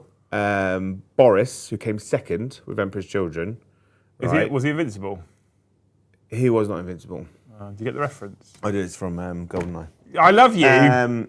Is that Boris basically turn 1 versus the Guard army, advanced his entire army to the middle of the table. I know this because they're on a table next to me. His Guard opponent couldn't really move because there was an entire Emperor's Children army inside him. Killed basically nothing, and then was like, "Oh, that's game." Yeah, you're going to charge me everywhere now. Yeah, you're in charge of everywhere. I'm going to lose. There's no point playing the rest of this game. And instead of being a bitter little shitbag, right, and moping and packing up his toys and going home, what happened was him and Boris went to the bar, got the pints in, came back to the table, sat down, had a really nice long conversation chat, got all the players around them involved in their conversation, talking about stuff, had a great time. And then both of them went and played their games, the next game, and had loads of fun. My mate Tom, Big Tom, the one who knows everyone, you know. Yeah. His opponent basically climbed inside of him and Yeah. had a good, solid rummage around. Same thing happened. Went to the bar, got an absolute shit face together. And I think that's what tournaments should be. Whether you win or lose, you and your opponent should be able to have a grown-up, fun conversation afterwards. Well, like you said, right, when you're going to an event like that, you're arguably entering a social contract. Yeah. Albeit a sort of unwritten one, you are kind of entering a social contract. And I think that if you are the person who ends up being responsible for your opponent having a torrid time and really not enjoying themselves at a game of toy soldiers, you probably need to really look at yourself in the mirror and question your life choices. Right. Sometimes you'll come up against an opponent who is a bit difficult to play against. It's going to happen. Not every single one of your opponents is going to have incredible social skills. No, but when you're at the table, I think you still make the effort to have fun. But if your opponent makes it very difficult to have fun, you are justified to finish your game and then go and spend your time with your friends. Yeah. But I think it's a special moment in any event that you go to where, regardless of the outcome of a game or if you're in the game, how you see it going, you can have fun, make light of it, and still be friends. Yeah. And that's like from game one on the Saturday, because if you think, you get absolutely pillaged by your opponent, you have to spend an entire weekend with that person. Yeah. You don't have to talk to them, you don't have to look at them, you don't have to spend time with them, but they are going to be in your vicinity the whole time. You would much rather, say for instance, you walk out of the bathroom, right? Walking out of the toilet and they're stood there, right? I would much rather go, how have your games been? What have you been up to? Did you get up to something fun last night after the tournament, you know? Instead of basically seeing them and then just skirting across the bar, you know? Yeah. I think that's the sign of a good game played, is that like you play someone and you care about how well they did for the rest of the tournament. Yeah, the amount of times I've had that as well at beachhead and stuff like that, where I've bumped into someone, played them maybe game 1 or 2, and then for the rest of the weekend, every time I walk past them, I'm like, how'd you get on? How was your last game? Yeah. That's fucking great. That's what everyone should be like. You might not see that person ever again. But I always play people and treat people as if every tournament I go to, I might see them again. Yeah, well, also, you know, and we've sort of spoke about this previously, we also happen to be in a position where we're on the internet and we're talking about just don't be a knobhead and don't be a dickhead. And if you don't be a dickhead and a knobhead, then you won't be called a dickhead and a knobhead. It's quite simple. So I think that for us as well, you have to set a standard and behave like that. Otherwise, you're gonna get fucking picked up on it. And if you put yourself out there on the internet and then you go to a tournament and you behave like a knobhead with your opponent, you just expect people to pick you up on it. And I think that's justifiable as well. Oh yeah, 100%. Like, especially if you're constantly saying don't be a dick at an event. If you then be a dick at an event, then I think it's fair for people to go, you're a dick. Yeah, okay, fair enough. I haven't lived up to the standard that I've sort of preached, I guess. Yeah. But, if I play someone, no one's having a bad game against you, Joe. I don't know. Maybe if I play against someone and I fold them up like a pretzel, you know. And treat them double exploded landers. Yeah. I'll buy them a drink afterwards. You know, but if I'm absolutely torrid to them and then just be like, thanks for 20 minutes of my life and wander off somewhere else, treat them like a cheap bit of meat. You know, I expect them to walk off to their mates and be like, that Joe is a dick. Yeah, he is. Turbo screamer, and we should not invest our time in him. I think that's fine. Yeah, I think it's reasonable. So, Right, into chat, Joe. We're going to go I'm trying to glue a little fucking Well, I'll do the chat. You just have to do the gargoyle answers. man. You're under more of a time pressure than me. I'm doing this because I enjoy it. You're doing that because you have to get it ready for an event. So you crack on, and I'll do the chat. I just need the hopes from you. Is that all right? Can you manage that whilst you're building? Yeah. You multitask a hope and a build at the same time? Yeah. Thank you so much, Tribune, for upgrading to a Jarl tier. You're a legend. I know I thanked you already, but I'll thank you again. If you do upgrade to Jarl tier, especially after being gifted a membership at Skald, you get access to a Jarl and above giveaway every single month. It's free to enter. You just press a button in the Discord server when it goes live, and it enters you free of charge. We have to make it free to enter. That's the law. And then at the end of the month, it will draw one of you at random, and you will be told that you've won, and you win a combat patrol box or a what's it called, spearhead box of your choosing. Spoilers: no one's picked a spearhead yet, but you can have one if you'd rather. And yeah, I went to a spearhead tournament yesterday. Yeah, I know. I only won one game. Turns out the City Sigmar spearhead. How many games did you play? Good. 3. Oh, okay. I thought you played 2. No, you play 3. So I basically see it because of. Do we still call it a super secret project, or are we allowed to just call it what it is? Hobby House. Hobby House. Is that when Hobby House opens, I'd like to run a lot of events, and like do events and things, and I want to know the best ways of doing them. So obviously I've done the golden ticket event, and then I wanted to see. I know people that have done weekday tournaments at Warhammer World, and I've been at Warhammer World on like a Friday and seen people play kill teams, and I'm like, nerds, absolute dweebs. But that's just the kill team community. And I was like, well, what's going on here? How does Warhammer World do this? How does it function? You know, I feel like I can't take the piss out of them if I've never done it. Yeah. And I'm on a big AOS hype at the moment. I love Age of Sigmar. I really like Spearhead. I do think Spearhead's one of the best small games they've ever designed in terms of... It makes me laugh that Spearhead's like better than Warcry and Kill Team, and it's yet just a small version of big AOS. Yeah. And I think it's... I think Spearhead... Like, not all Spearheads are designed equally. I do think they need to essentially restructure and re-release all of the Spearhead boxes, right? But Spearhead boxes are essentially a money-making system that they've also tried to make a game system out of, which is fair. So you know they're not all going to be wins. Okay. But the game system itself is very good. It's actually quite balanced. It's just sometimes the rules for some of the Spearheads aren't great. But that's fine. But no, there was 20 people there. We played 3 games. Got there for 10. Registration. First game's at 10:30.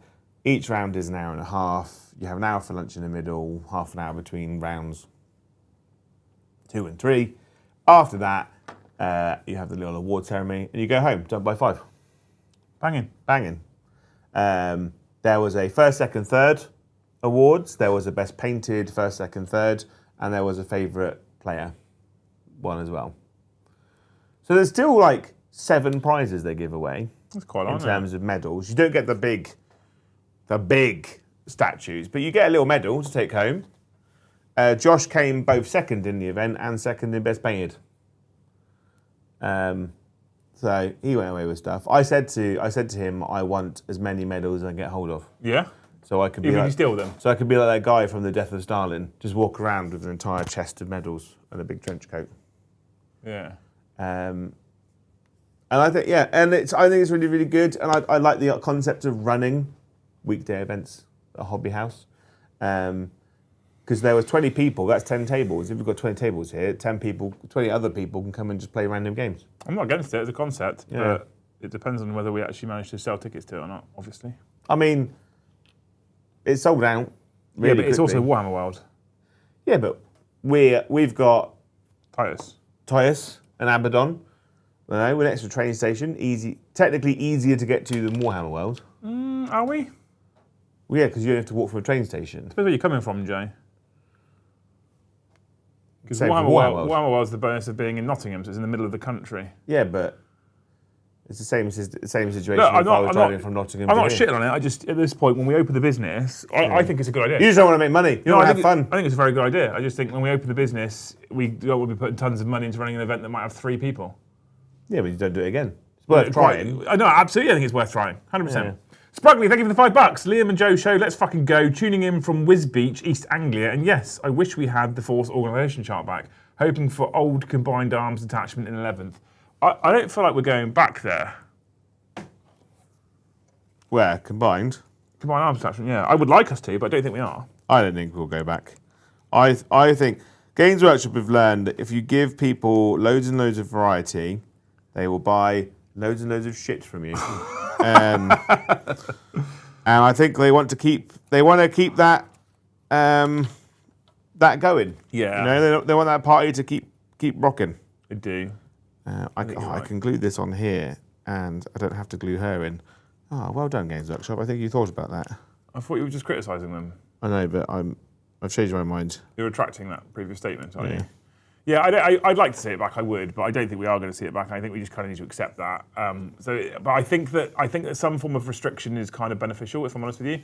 And I actually think that, again, we've said this a million times about lots of different things, but in terms of finding the right balance, it's possible that AOS has done the best version of that now.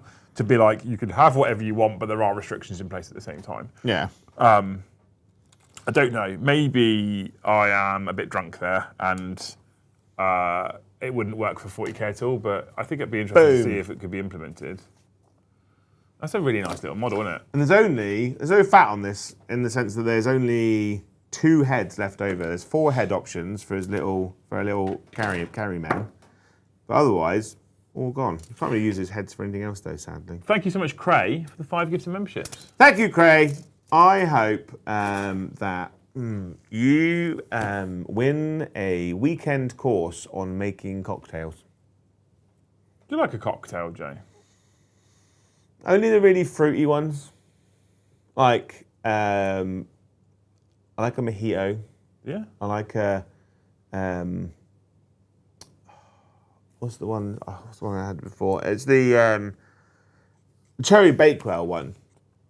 Banging cocktail. I don't think I've ever had I that. really like. I didn't go to one in Nottingham. I went to the one in Manchester, the Alchemist. Okay. And they make really, really fancy cocktails. Like they put like the stuff in it, so you've got like wispy clouds. So it looks like they've made like a strange exotic potion. Okay. It's very cool. We should go there when we go to our Nottingham event. I don't know if I've ever been to the Alchemist, to be fair. I'm not really bothered by cocktails. Like, I don't. You do hate pay them. a ludicrous amount of money for them. Yeah, but it's like we go for the experience more than. I don't not like them. I just would never choose to have one, I think, to be honest with you. To be fair. But thank you anyway, Cray, for the 5 consider legends. It's the kind of place you go to where if you go to a tournament, you put on like a suit afterwards. Oh God, that sounds awful. Put on a suit. Afterwards, just have to wear it all day. Anyway, thank you so much, Craig, for this 5 gifts. You're a legend. We're on 36 of the finest members chat, you wonderful human beings. Thank you so much to Everchosen for the $5 Australian. Give characters auras again, with loan up within 2 inches instead of 3, and dump the leader system. The bonus is they still get their rule with no units around. Yeah. I really hate the current leader system, so I am having the most fun with 40k I've ever had, categorically. That hasn't changed. I'm not going to seesaw about that just because there's a single rule that I don't like, but I don't like the way the leader system works right now. That's the thing I would like to change. Well, it's weird, isn't it? Because it's like some characters have auras, which they always benefit from themselves. And so, like, for instance, a Demon Prince gives all Chaos Space Marine units around itself stealth, right? But it also includes itself, so it's always giving itself stealth, so it's always -1 to be hit. Great rule. A chaplain gives his unit +1 to wound because he's incredibly fucking angry. Yeah, but the moment his friends die, he gets very sad, and you think he'd get and more loses angry. all strength in his wrist and arm, so he becomes less angry, so doesn't get +1 to wound anymore.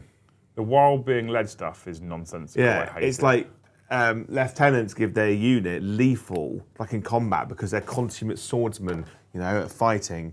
But when their friends die, he's not very good at fighting anymore.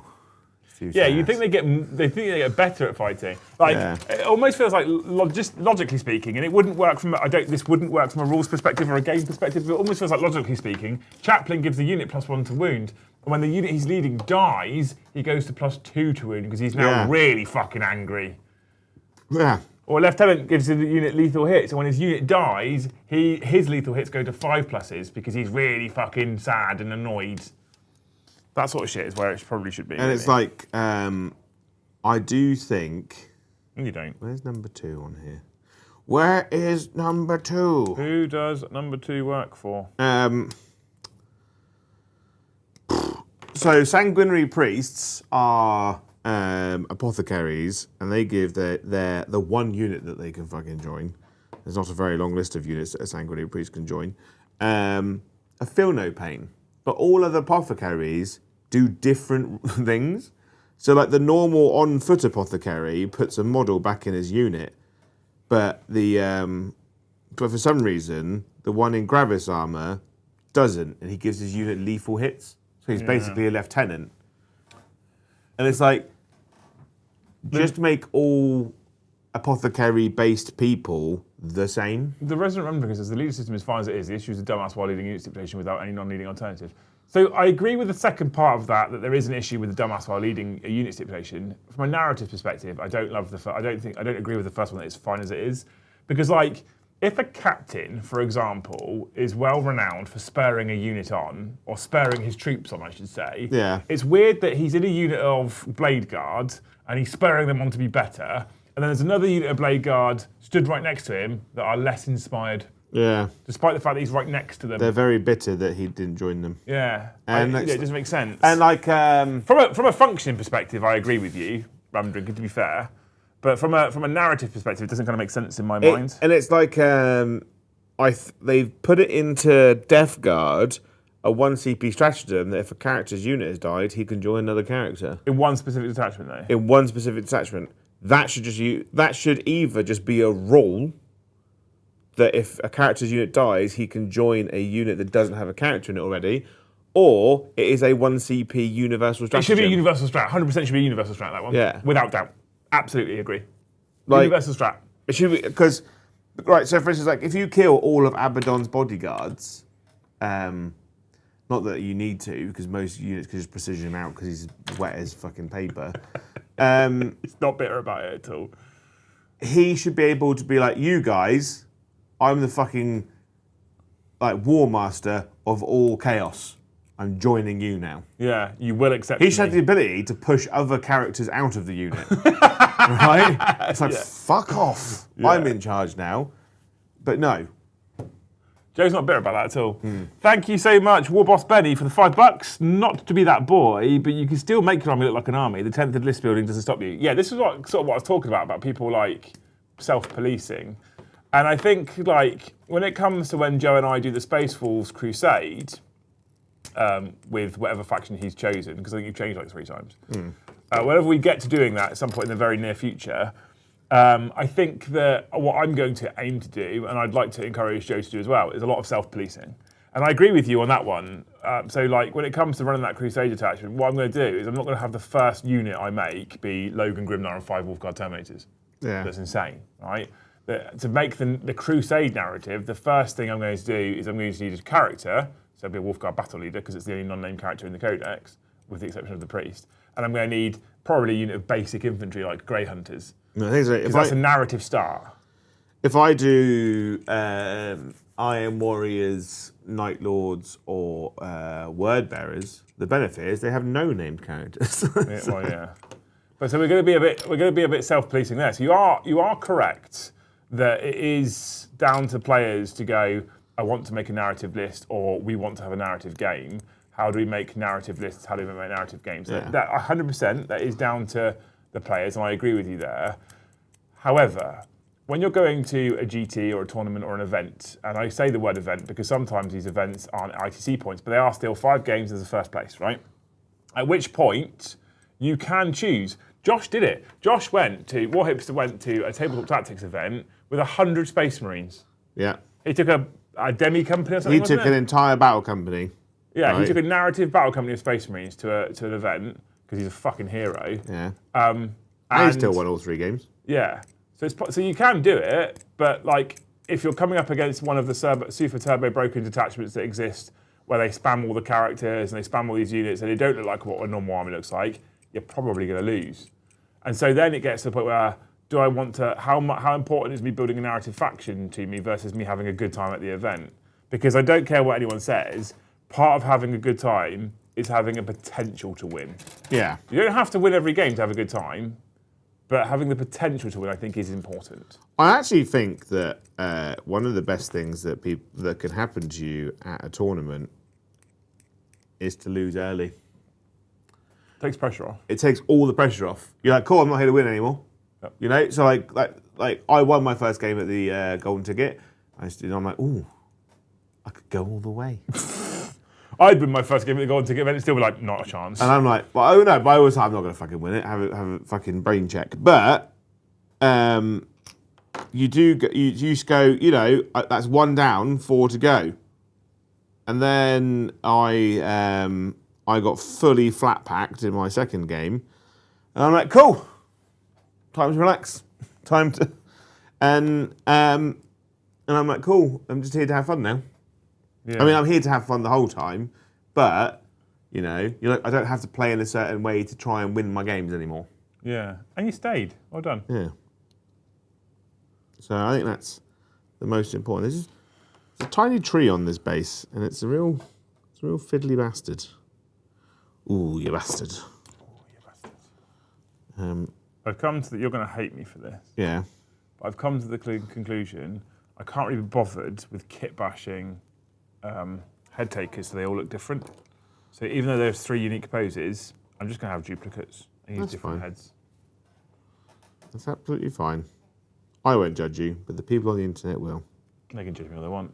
I don't care. I am. I need 6 head takers. If anybody out there has bought the boxes and don't want the coolest models that have ever existed, let me know. Yeah, I do need to make a decision on what to take for this little thing, right? Because the problem is whichever one I pick means I can kind of like chill out and not have to worry about it because I have to wait on you. Yeah. And my options are Iron Warriors, and I've got the new fancy Warhammer exclusive Iron Priest in Terminator armor. He is a beautiful model. So part of me is like, he could be the leader of my Iron Warriors crusade. I like it. You know, for it. I could do Night Lords because I have got fuckloads of Night Lord stuff at home I still need to do. That's a very good excuse to do it. Again, I don't have a named character, so I can just make a cool character, like a Jump Lord kind of thing. Or I could do Word Bearers because I've got loads of Word Bearer stuff. So it's, you know, I don't know. I don't have a preference, mate. You do what you want. I don't have a preference. I'm happy to do one of them. You know, I'm happy to do all 3 of them. And I've got the Chaos models sat at home. You know, it's just a case of what do I get more of from, like, in terms of like Forge World upgrade packs, basically. Yeah. What kind of armor marks do I want to work on? And they're all very different colours as well: silver, blue, or red. I just don't know. My favourite out of those Should 3. we do a poll? No. We've got 5 minutes. No, we don't. Let's not do a Just poll. tell us. Tell me what you think. The reason why I won't do a poll is because what will happen is chat will vote for one, and then Joe will go, I don't actually want to do that one. You roll a dice. I'll roll a dice to pick out, oh, I didn't want that one. Yeah. So what he'll do is we'll do a poll, and you'll all go like, I don't know, Iron Warriors, and then tomorrow he'll be like, I actually don't want to do Iron Warriors. The problem is we don't know what's happening with Horus Heresy. And I've said, if we get the Horus Heresy stuff, I'll do them as Iron Warriors. The thing is, I've got to do a whole army of them. So that might dictate whether I do Iron Warriors or not. Okay. So then, if we do get the Horus Heresy box set, then it then gets a 50-50 split between Night Lords and Word Bearers. Well, if we don't get given the Heresy box set, I will probably think about if we can afford to picking it up because I want to play New Heresy, Joe. So the likelihood of us having the Heresy box set in the studio is incredibly high. And in terms of painting Heresy armies, my sole focus for any kind of actual hobby right now is Space Wolves. No. That becomes a you responsibility. Not that I'm going to say it needs to be done by tomorrow. Or the other option is I do the Horus Heresy box set, the Space Wolves. Yeah. Well, I'm not against that because I want to play Space Wolves. Thank you anyway, Warbus Money, for the $5. Thank you, Ben Dutson, for the $9. I like no Force Org. I could lose Warlord, so I don't need characters at all. In a skirmish like 40k, you'd have sergeants and maybe a lieutenant in charge. Warlord does sort of mean something now if you're playing with twists, but otherwise Warlord still doesn't really mean fuck all. I want to see old school come back. I want old school to be a secondary. I really miss old school. Slay the Warlord, Line Breaker, First Blood. I think that it started off being First Blood, but then it changed to First Strike. So both players have the opportunity to score it. I'd love a secondary card in the mission deck to be old school, where you get 2 points for Slay the Warlords, 2 points for Line Breaker, and 2 points for First Strike. Well, but that doesn't work if you pull it randomly. Turn 4. So you kind of have to change the First Strike one, wouldn't you? Or you'd have to it'd just be like a killer unit that is not the Warlord, right? Because if you go killer unit and Slay the Warlord, that then becomes relatively easy to do. I'd take it as so sexy, Jay. Oh, nice. I love them so much. I love these wolves. This is my favourite 40k it's ever been. Also, I've never been so into on an army. Completely unrelated note, I want Games Workshop to stop using Stormcast as the poster boys to promote AOS. Why? Do you not think they're kind of the perfect poster boys? I want them to change them to Cities of Sigmar. No, never. It's because you've got the big statues out the front, right? Yeah. And you've got Space Marines.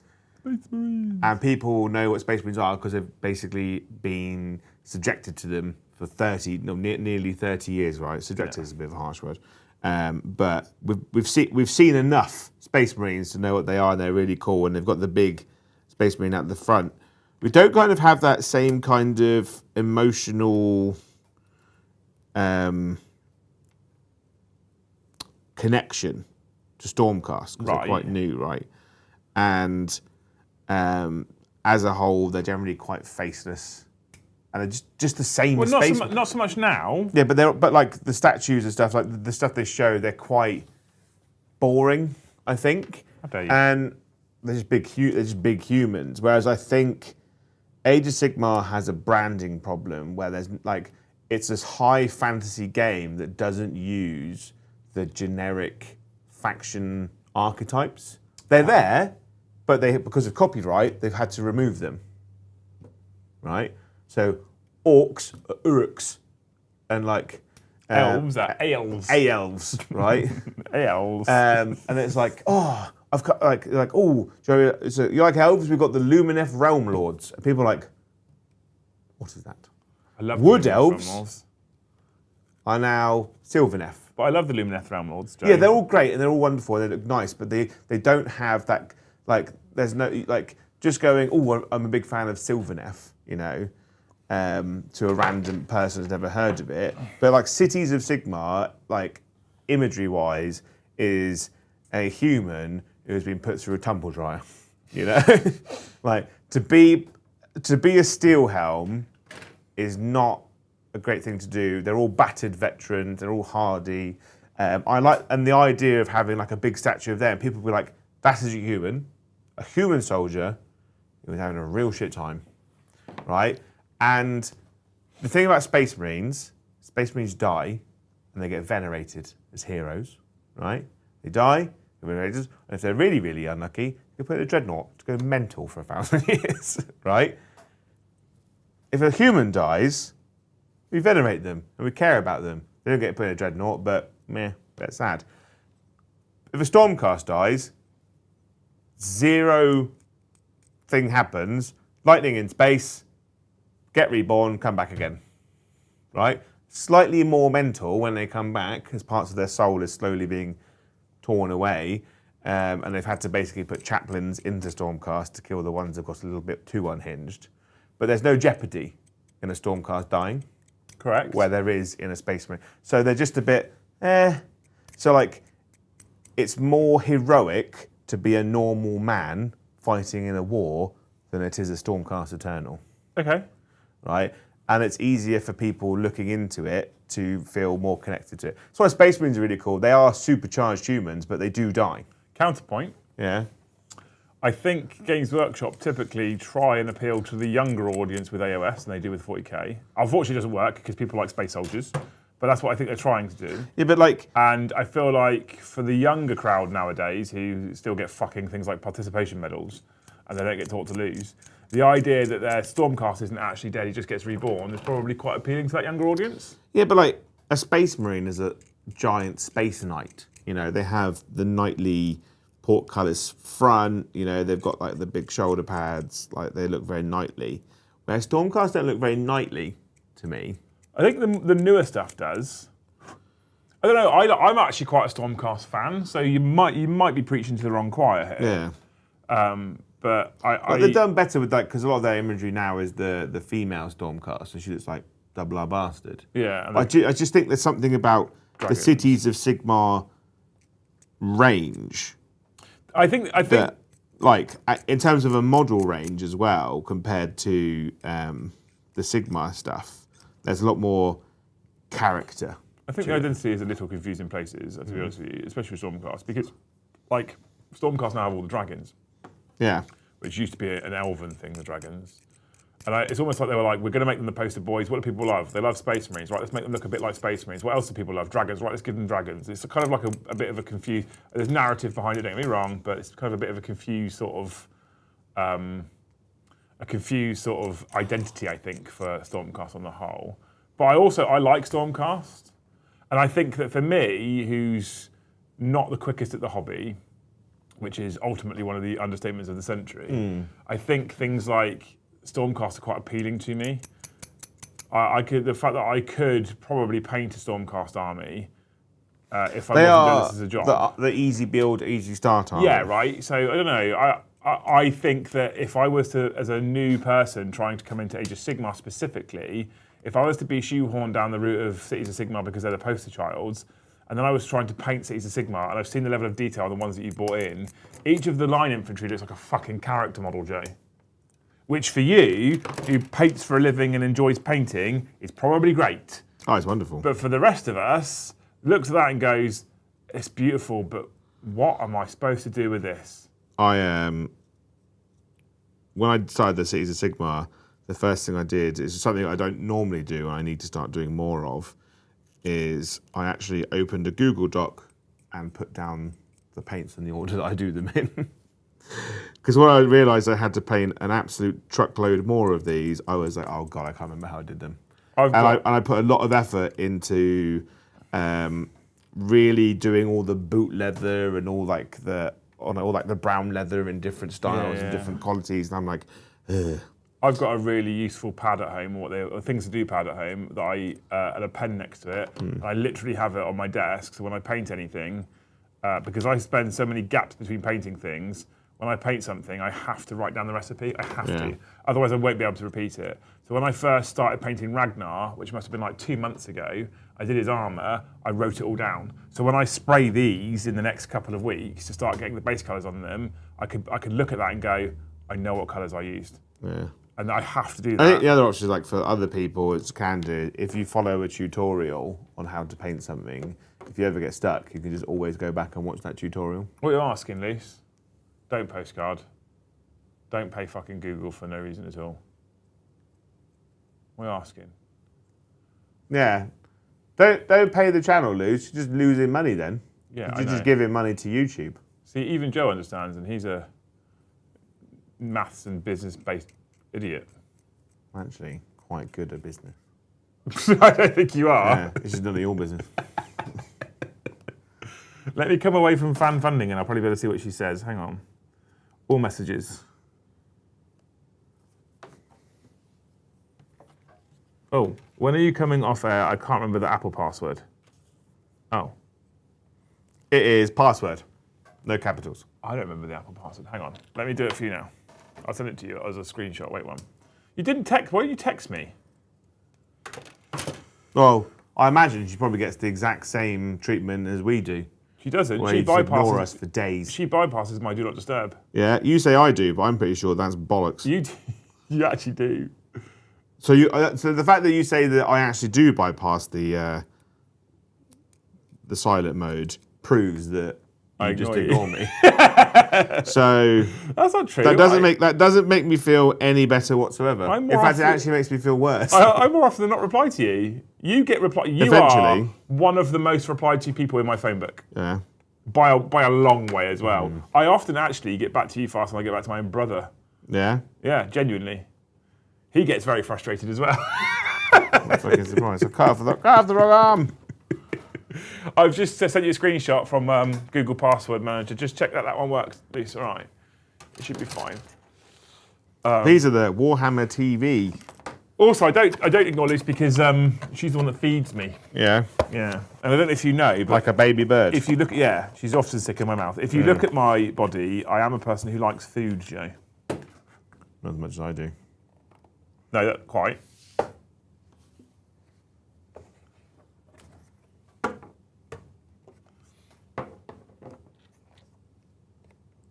That is the password, Lucy. It's literally saved. What are you trying to log into? Tell me what you're trying to do. Have you got it caps lock on or off? Can you text me what you're trying to do? Because I need to go back to fan funding here so I can keep going through because we're quite late behind everything here. But I'm enjoying building head takers, so I don't quite really care at the moment. I'm enjoying this. And we are actually on 62 members as well, Jay. Thank you, Time Walker 93 for the 5 gifted memberships. Thank you, Time Walker. I hope that you get to have a cream tea with Brian Blessed. Brian Blessed? Yeah. He tells you about all the badges he's saved. I don't know if I'd like that or not. Why? Because, no. Thank you, Tank Leno, for the $5. Didn't like Force Organisation chart as it was hard to do pure Deathwing or Ravenwing. They should do more to mix up BL, i.e. Deathwing Terminators in ICTF, Inner Circle Task Force. Also, going to Twickers on Saturday now. I'm at Twickers on Saturday as well with my dad and my brother. Well, why don't you marry him? What? You can kiss. Are you trying to make a purchase? Is that what you're trying to do? Because Apple TV on the big TV already works. If you're trying to buy something, tell me what you're trying to buy. I'll just do it on my phone. It'll be available on the TV, and then we'll solve the password issue later. So I'll see you. Hopefully, I'll see you at Twickers.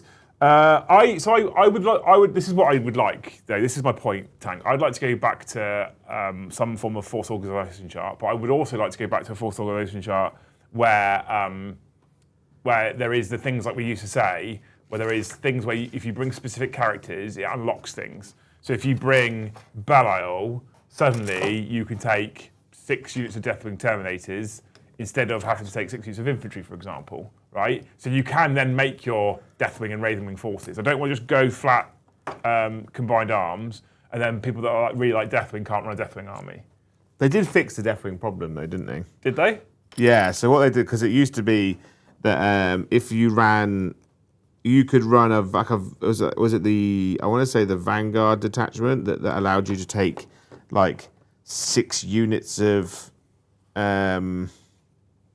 elites, but you only got like 1 command point from it. And then they changed it that if you were like Deathwing, you got 3. Same for like the Outrider detachment. If you were Ravenwing, you got it.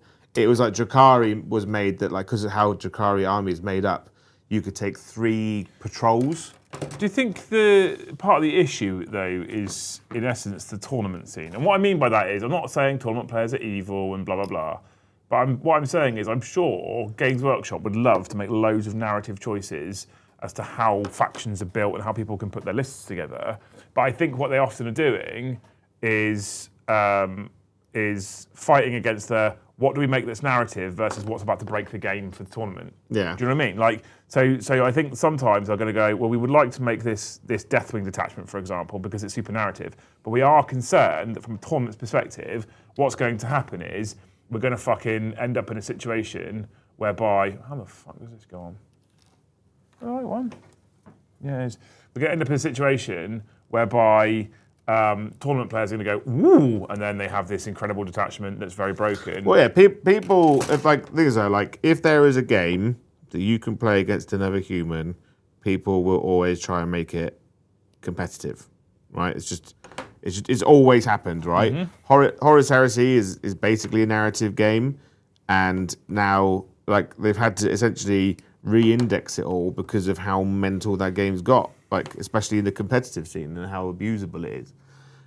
So specifically now, Games Workshop have to try a lot harder to balance it. Otherwise, like a lot of people are just going to have a really bad time because people are always, even in the casual setting, are always going to take whatever the best is. Is it the? I know some people will be like, "Ooh, but I just take what's fun and exciting," and that's true. You probably do, but not everyone does. No.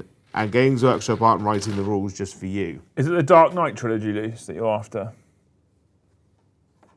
Can you just say yes or no if it's a Dark Knight one, and I can sort it out here, and you'll be able to watch it at home, and we'll have to solve the password problem. The password's correct, so something's going on. Yeah. Put the right password in. Just let me know if it's the Dark Knight trilogy that you want.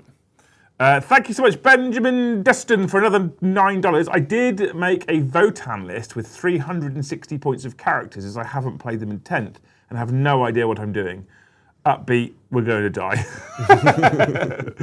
I don't know what Votan do either. I can't really help you there, to be honest. I'll be flat honest with you there. I found Votan really good fun for about 2 weeks, and then I got bored. Why? Just because lack of variety? Yeah, also like, it's one of those ones where we did it. And my favourite unit for the Votan are the Einhir Thunderkin, guys in the exosuits. Yeah, they're cool. They're just fucking awesome. I really, really like them as a unit. They're really cool. It helps their rules are really, really good. But then it's like, but the only character who can join them is the weird tech man with like who comes up with like 100 bumpkins with him. Yeah. Or with his robot friends. And all he gives them is +1 to hit. Yeah. Wow. I'd rather just put a single model in it than a single model with 4 little helper robots. And they're like fuck all points now as well. Like 18 of them is barely scratches 600 points. They also now don't break transports either. Yeah. Because if you come at the character before, the little goobers used to count as models and transports. Yeah. So mental. So like to make that army list, I think if I was to play Votan now, the next thing I'd add to it would be 2 more Sagittars. But what's interesting is... And we've got 5 painted Berserks. I've got a box of 5 at home, so I need another 20 Berserks. And I think if you've just got loads of Sagittars, loads of Berserks, it becomes a more fun game. Because I just don't enjoy running all shooting armies. Guard's different, because I have an emotional, historical connection. But their I shooting's played also Guards as a kid. not that terrifying. No. Like, Guard is often not a point at a thing and completely delete it with the way that you run them. So running an all-shooting army at that point is less oppressive, and Guard die. Yeah. So, like, it just doesn't feel like it's an interactive game, even though you're running a shooting army. Votan do still die, I guess, but some of their shooting was quite oppressive early on. But what's interesting is we gave Votan to Tom because he was interested in playing them. He played them maybe twice, and he hasn't asked to play them again. Yeah, I think even he's like... He did 2 streams of them, 1 practice game, and was like, they're boring. But I take the piss out of Tom all the time because it's fun. You take the piss out of everyone all the time, Joe. Yeah, but it's easier with Tom. I don't know why. He's like my little brother, I think. Is it because he's young and new and fresh-faced? Yeah, and sexy. And... Oh, Luce, I've got them, by the way. You should better watch them. And but he plays 3 armies: Weldiers, Orcs, Custodes. Fast-moving, close combat armies with oppressive damage output and fucking hard to kill. Yeah. Right? then rotating into Votan, an incredibly slow, boring shooting army. I'm not surprised. And things are like, even their combat unit It is quite different. is a bit meh. They might want to wound. But also, like, I don't like the models for their Terminators. Well, you made a comment. He's not commented, so I'm assuming he's not watching at the moment, but he started Space Wolves as well because it's the right life choice. I don't think it will last. You said that to me before because it's not toughness 6 and it's not toughness 6. Like, it gets across the table and it will punch you, but it doesn't punch you like 8 bounce, right? Because as someone who is historically ran 18 Blade Guard, right? Bogo Space Marines. So not Space Wolves, so like Codex Space Marines have an elite infantry problem. I had this discussion on the weekend, right? Is that Bogo Space Marines have an elite infantry problem or an elite unit problem. My phone is vibrating. Someone in Bournemouth is calling me. Are they? Yeah, that's what I let. Is that that they've got Blade Guard, and Blade Guard are so cheap now because they're not very good anymore. Because when they came out, the average stat line in the game was toughness 4-2 wounds. So they were strength 5, so they wounded on 3, and everything that went through would kill a person. They were elite and very, very good. Now, the average stat line in the game is toughness 5-3 wounds. So they wound everything on 4s. I don't know if that's the average stat line, but it's the more commonly It's the most used because it's the best. Because what happens is, when the most common is toughness 4-2 wounds, what people then do is they tech in to being able to kill toughness 4-2 wounds. Yeah. So how do you count people that are set up to kill toughness 4-2 wounds? You take toughness 5-3 wounds. Yeah. And then what will eventually happen is people will tech in to be able to kill toughness 5-3 wounds. And people are like, cool, I might go back to toughness 4-2 wounds because they just overkill, so you're less efficient. And that's how the meta shifts. Yeah, but Blade Guard struggle in that matchup. And they're quite slow because they're only movement 6. They've got 3 wounds, toughness 4. So Space Marines only move 6. So they're like, meh. They are my favourite Space Marine unit as a whole. I fucking love Blade Guard. Normal Space Marine Terminators suffer from the same problem in the sense that they're really, really slow. There are lots of points and their damage output is pretty terrible for what they do. Because there's stuff in the game that does the same thing that Terminators do, but better. For around the same points. And stuff kills 3 wounds Space Marines very, very easy. That's quite interesting because I look at Wolfguard Terminators and their damage output is 4 attacks each at strength 5, -2, 2 damage, hitting on 3s. And I'm quite happy with that. I can't take a unit of... But they've got like this weird hybrid stat line in the sense that they're strength 5, -2, 2, but they've got 4 attacks, and a normal Terminator's only got 3, but they're stronger. But you're also -1 to be wounded, whereas normal Terminators have no defensive But a lot of buffs. people tell me that for Terminators, that's a damage output that's terrible, and I'm like, I'm quite happy with it, to be fair. That being said, I also get on the Wolfguard Champion, I also get a 3 attack, I think it is, strength, stupid, AP good, 3 damage, dev wound, at double-handed axe. So he's there. He's the one that's doing all the damage. The rest are just ablative wounds for him. No. And the reason the unit's cheap is because he's the only real damage dealer apart from the unit that joins them. Stop you bad mouthing. So the reason you've basically got 4 guys in that unit who are cheap that keep the points of the unit down to get the sergeant and the character that's joined them to be where they need to be. How dare you badmouth my Wolfguard, Joe? It's just an unfortunate fact. No, they're great. I mean, they are great. Well, they're a great fucking unit. Like, I wish Chaos Space Marines had Wolfguard Terminators. I was theory hammering my list the other day, and I had the Codex at home, and I was trying to find it because I was like, oh, there's a Power Fist, isn't there? Because there's a guy that can take the Assault Cannon and Power Fist. I was like, oh, can everyone take Power Fist? I don't know. I was like, if I could trade my 4 attacks for 3 attacks with Power Fist Storm Shield, I fucking absolutely would. Nope. No, sometimes. But yeah, the reason they're good is that they're a bodyguard unit that has a decent sergeant in it that can also join a character, which gives them a good defensive buff in the sense that they're -1 to be wounded. So really... Well, the characters are given that. They have that anyway. Yeah, so they're not really toughness 5. they're closer to like toughness 7. Really? Yeah, sort of. I can see that. Yeah. Well, no, actually, strictly speaking, if they're T5, then they're closer to toughness 10. No, toughness 9. Because you'd have to be strength 10 to go from 2s to 3s. Yeah. So, yeah, I see what you're saying. Done. So by being T5 with -1 to wound, if your strength is higher than my toughness, I'm actually more likely toughness 9, Yeah. mathematically speaking. Which is quite impressive from a Space Marine. Yeah. And you've got 4 wounds. I have, yeah. Because I'm better than you. And 4 wounds is a really annoying number of wounds to have. Well, so but why? But why? Because everyone's gone to toughness 5 3-wound models. Everyone. So people are now starting to tech into being able to kill toughness 5 3-wound models. Yeah. And Space Wolves come out and go, and Death Guard for that matter, Yeah. I'm basically toughness 9 with 4 wounds. yeah, so you have to put out like damage 3. Things that are damage 3 tend to have less attacks than things that are damage 2. And damage 3 is basically the same as damage 2 when you're fighting something that's got 4 wounds. Yeah. You might have to take this over because my battery's dying because someone didn't put it on charge. Oh no, we've had the same problem every week. No, Paddy left his out. Oh, You quite flat left it out. he's fucking useless. Sam Deacon, thank you for 5 gifted memberships. Thank you, Sam. Thank you, Sam. I hope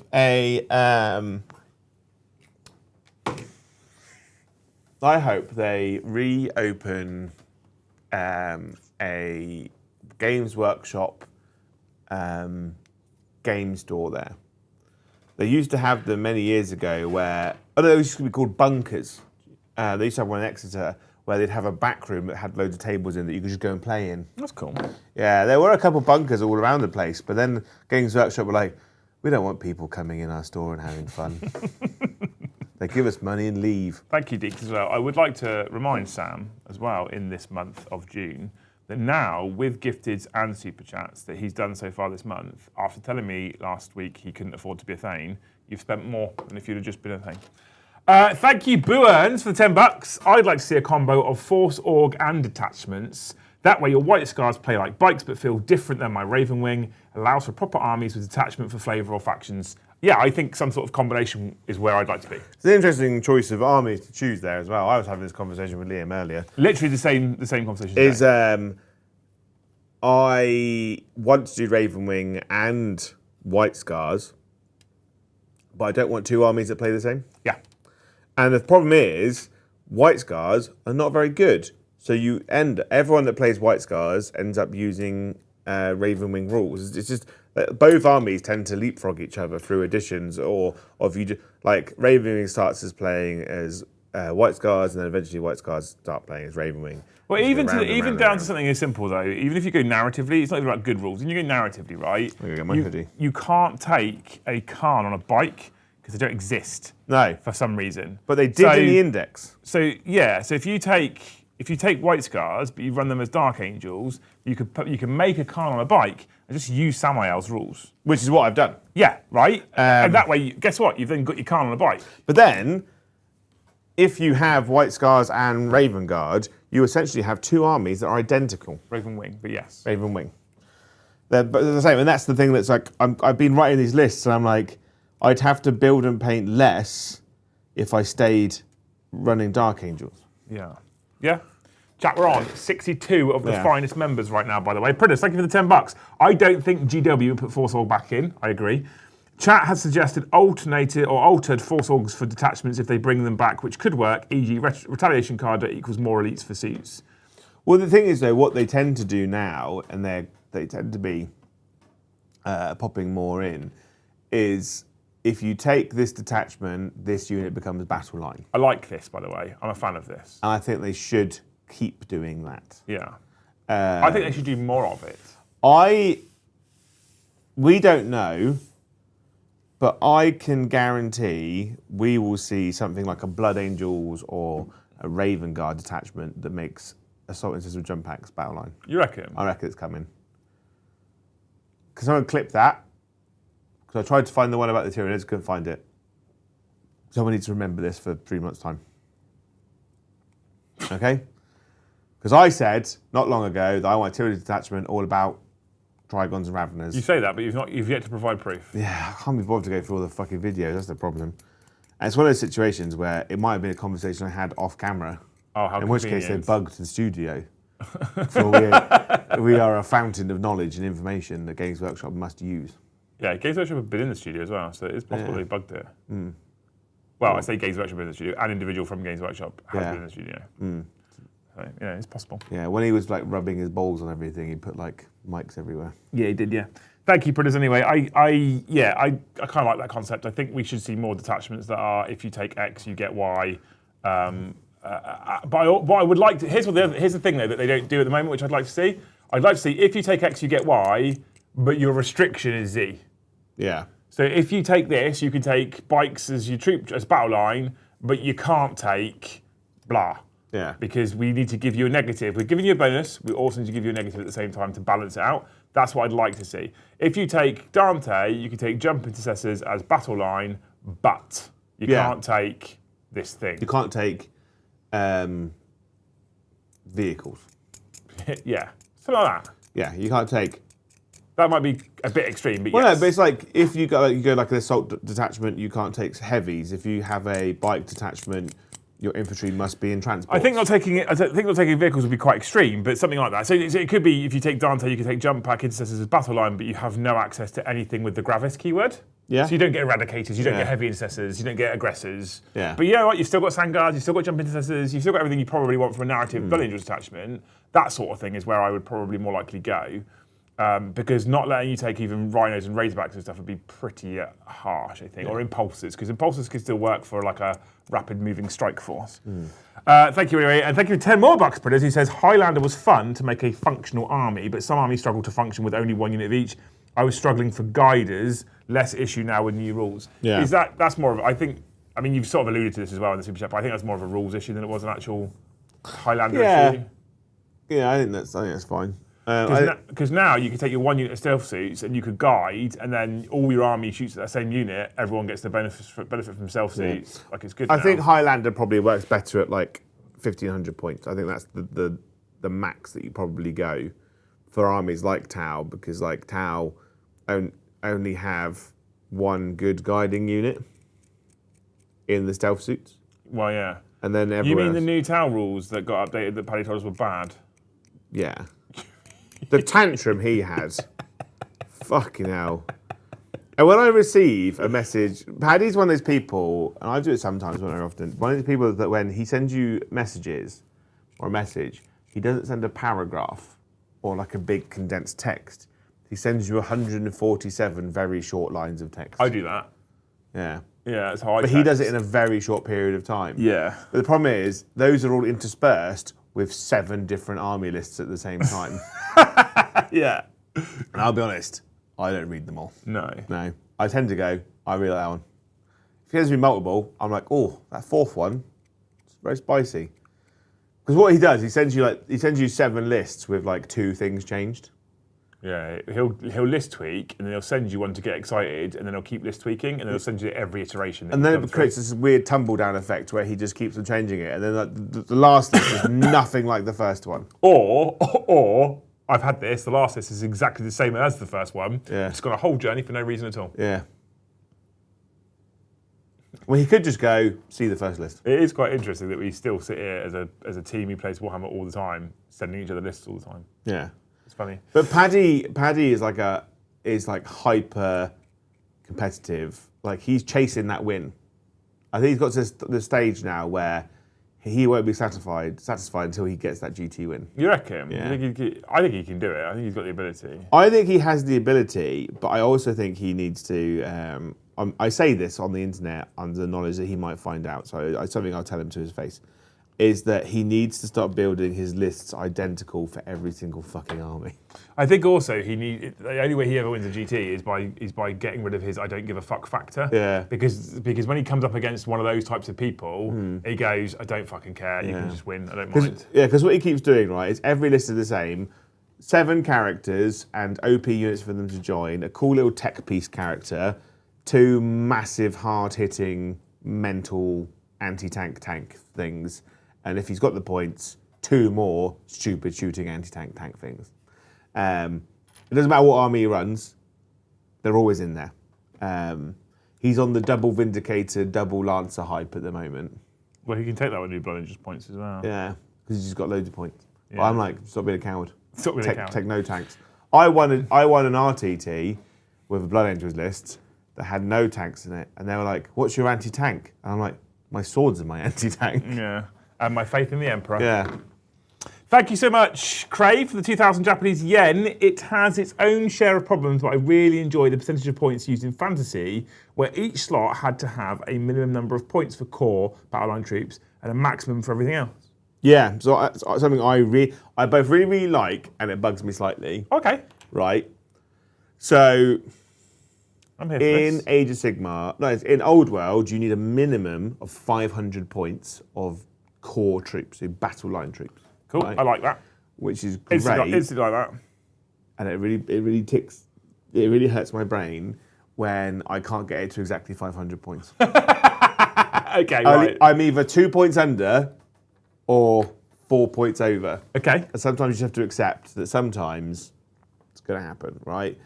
And then and you're only allowed to have 25 points of your army as characters. Okay. But I think sometimes they also allow 1,000 points of your army to be characters, because obviously the characters, like one character could be like 500 points, you know, because you've got like a turbo lord on a giant. Because you can sort of power them up, can't you? Yeah, Give them loads but of you life. could just add loads of stuff, but you can also have loads of cheap characters. Yeah. So I think like if they go, a quarter of your army could be characters, a quarter of your army, so up to a quarter of your army can be characters. Up to a quarter of my army can be fast attack. Up to a quarter of our army it can be insert heavy support. But a quarter of your army must be battle line. I do really like that. I think that's important. But it's easier to do for some people than others, right? Because 500 points of custodes is 2 units of like 3 people, 2 units of 5 people. Whereas 500 points of guard is a lot of battle line. It is a lot of battle line.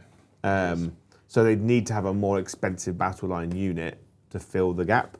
But also the Allies Matrix is an interesting one for armies like that because it fills the gap. Because, for instance, Death Watch, I think, are battle line. And the Sisters of the Battle are battle line. So it means that you could bring, I don't know, 2 units of 5 Death Watch, and they're 100 points each. Yeah. So adding 300 points of Cadians or Krieg is a lot easier. I like it. I think there is space for those types of rule sets everywhere you go, really.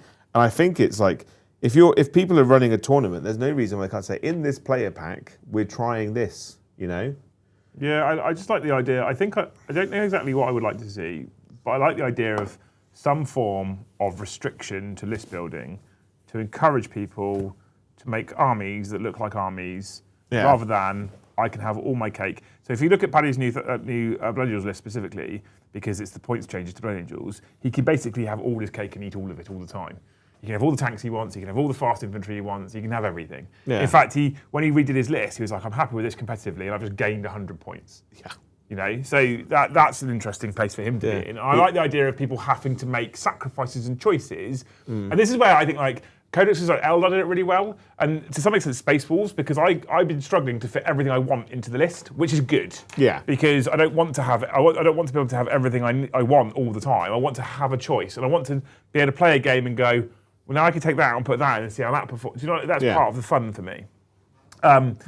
But thank you for the 2,000 Japanese yen anyway. Thank you so much, Fate's Daydreamer, for the $20. Last 3 months, I've been playing Old World and 40k, Wood Elves and Black Templars, respectively. I don't think balance comes from unit restrictions. I really think it's the rules of each unit to needs fill a non-competing role.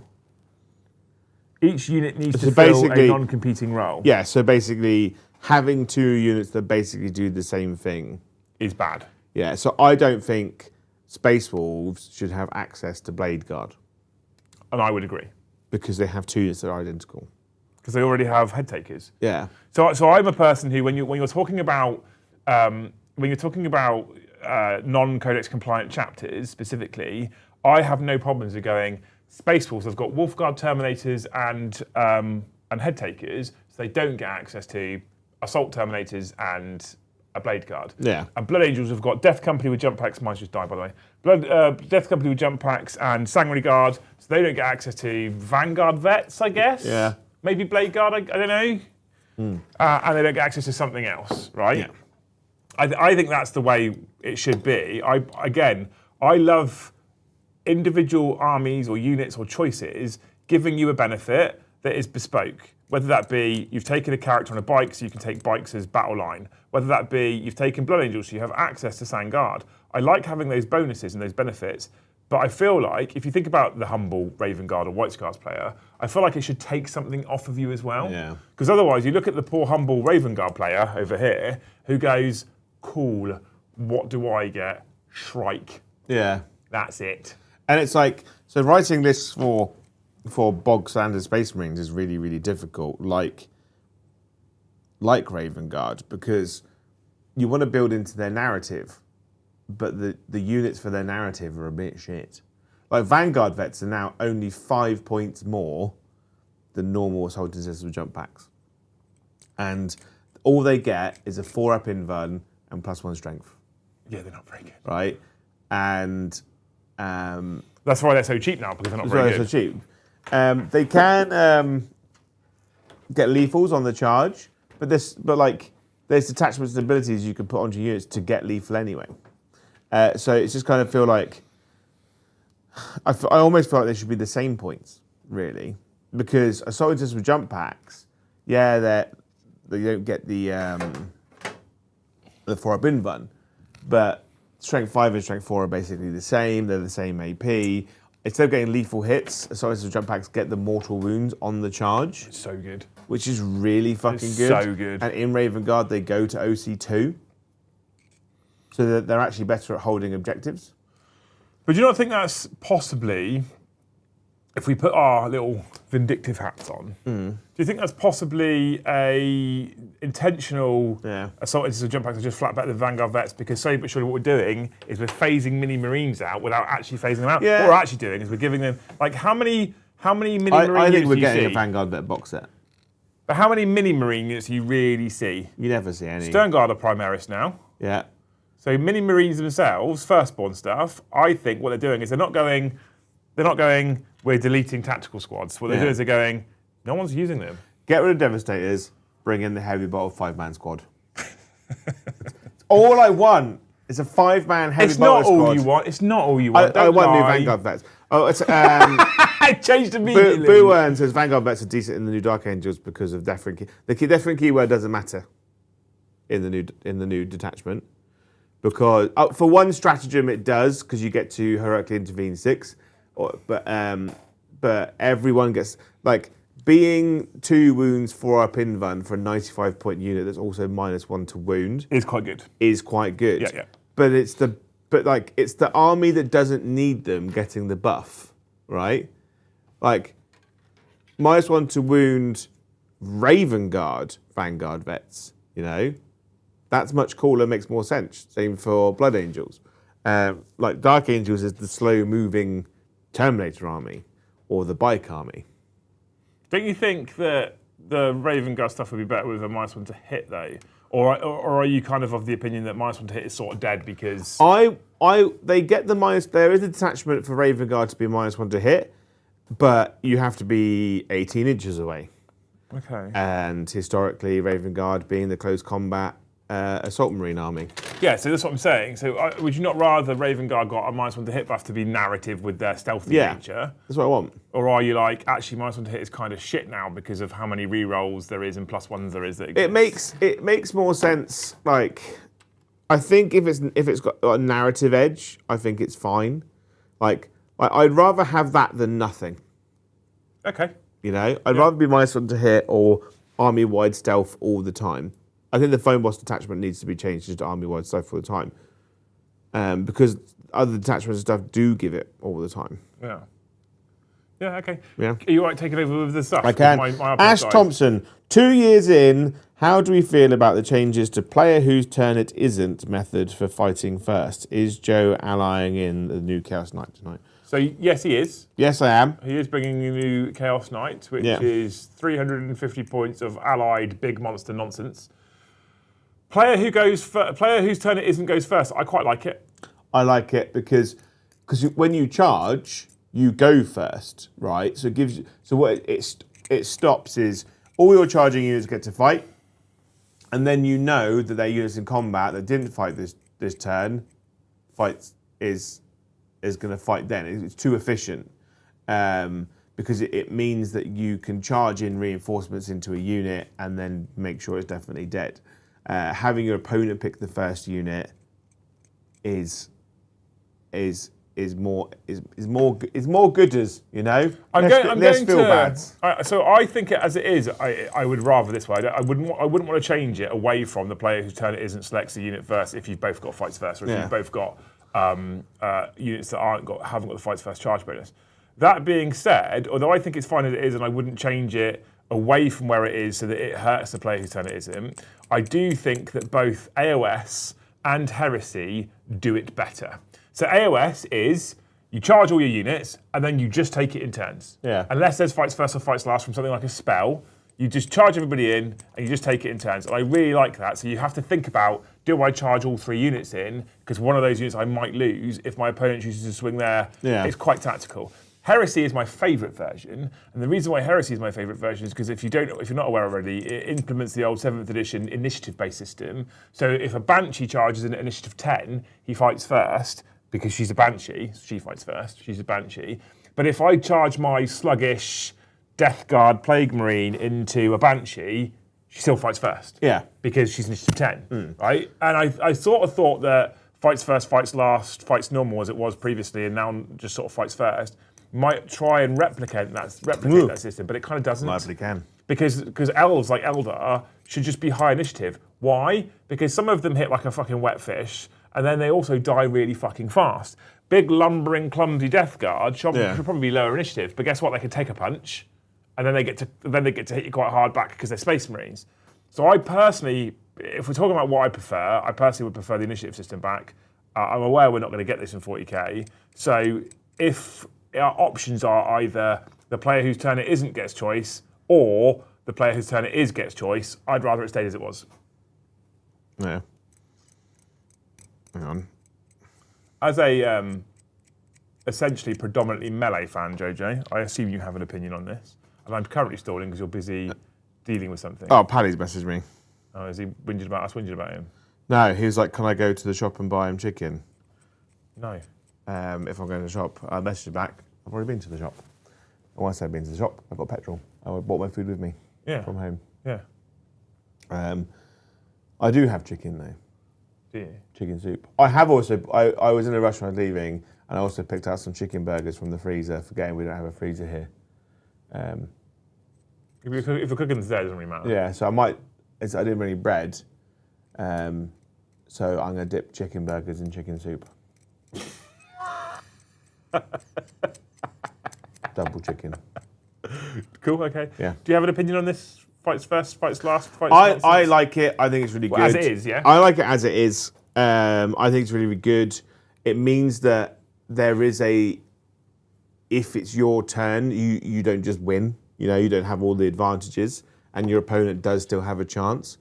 I do like the fight first mechanic that if you charge a unit that has fight first, they get to fight before you, like Judici is, because it means that you have to learn to be able to play around your opponent's threats instead of just always being in control if it's your turn, I think. And the fight first units then bring a slight section of initiative, as it were, like a Judica's a higher initiative unit than if you charged. It's like Banshees get to fight first. So if you charge Banshees, they fight before you because their initiative would be higher. So we're kind of seeing it in a way, and I like it. AOS does it differently, where you both charge at each other and then you fight alternating, which I really, really like. But there is a fight first and fight last step. That's how they do it differently. So when you charge into your opponent in your turn, you immediately start alternating, but you get the first pick. But units that have fight first all fight first together, and then do the alternating, and then all units that fight last I must. Alternating. I think both are very good systems and they work very well within the realms of their game. So yeah, I'm happy with it. Clive the Kiwi, greetings from Montreal, Canada. I have had my third breakfast of the day. I have begun my adventure. Montreal? I've never been to Montreal. I've never been to Canada. Yeah. No, I haven't left the country since I was like 18. You have to blame Canada. You do, for all of their mistakes. Well, hopefully you come over here and have a wonderful, wonderful time. And Sure you will. you eat more breakfast. I imagine our breakfast is better than your breakfast. Thank you, Evan Tominello, for 5 gifted memberships. Thank you, Evan. I hope, Evan, that next time you're building models, you don't, when snipping them off a sprue, clip the wrong bit and damage the model, or like slice too much detail off. That's also annoying. I clipped part of a hand earlier and lost a finger. It's very sad. Not your finger, thankfully. No. I don't think you cut your hands all the fucking time. Me? Yeah. I do, yeah. You're always perfect. Oh, I've cut my thumb. I'm bleeding everywhere. Yeah, I do and a I'm lot. like, how? How? Because of how I clean my mould lines. Badly. I have to have a very sharp scalpel normally. Yeah. And the second it starts to blunt, I have to change the blade. And when you change the blades, the first couple of days of hobbying with it, it just cuts me up. Why do you? But you're cutting towards yourself. Yeah, always. So I get my scalpel and I put my thumb there and I slide it into my thumb like that. That's silly. Why is it silly? Because you cut your thumb. No, because now it's fine, look. Because you've got an ultra sharp knife. Yeah, and then eventually my thumb skin toughens up and then the knife blunts a little bit and it's okay, like now. But you said once it gets blunt, you have to replace it. Well, it's not blunt now, This is it's a flawed blunter. system. It's not blunt now, it's blunt If as it was blunt you here. hold the knife blade away from you and then pull towards you, you just scrape off the top layer. No, I just use the blade, it's nicer. I think you're an idiot. I mean, I know you're an idiot, so... Yeah, but I don't cut my thumbs open all the time. No, fair.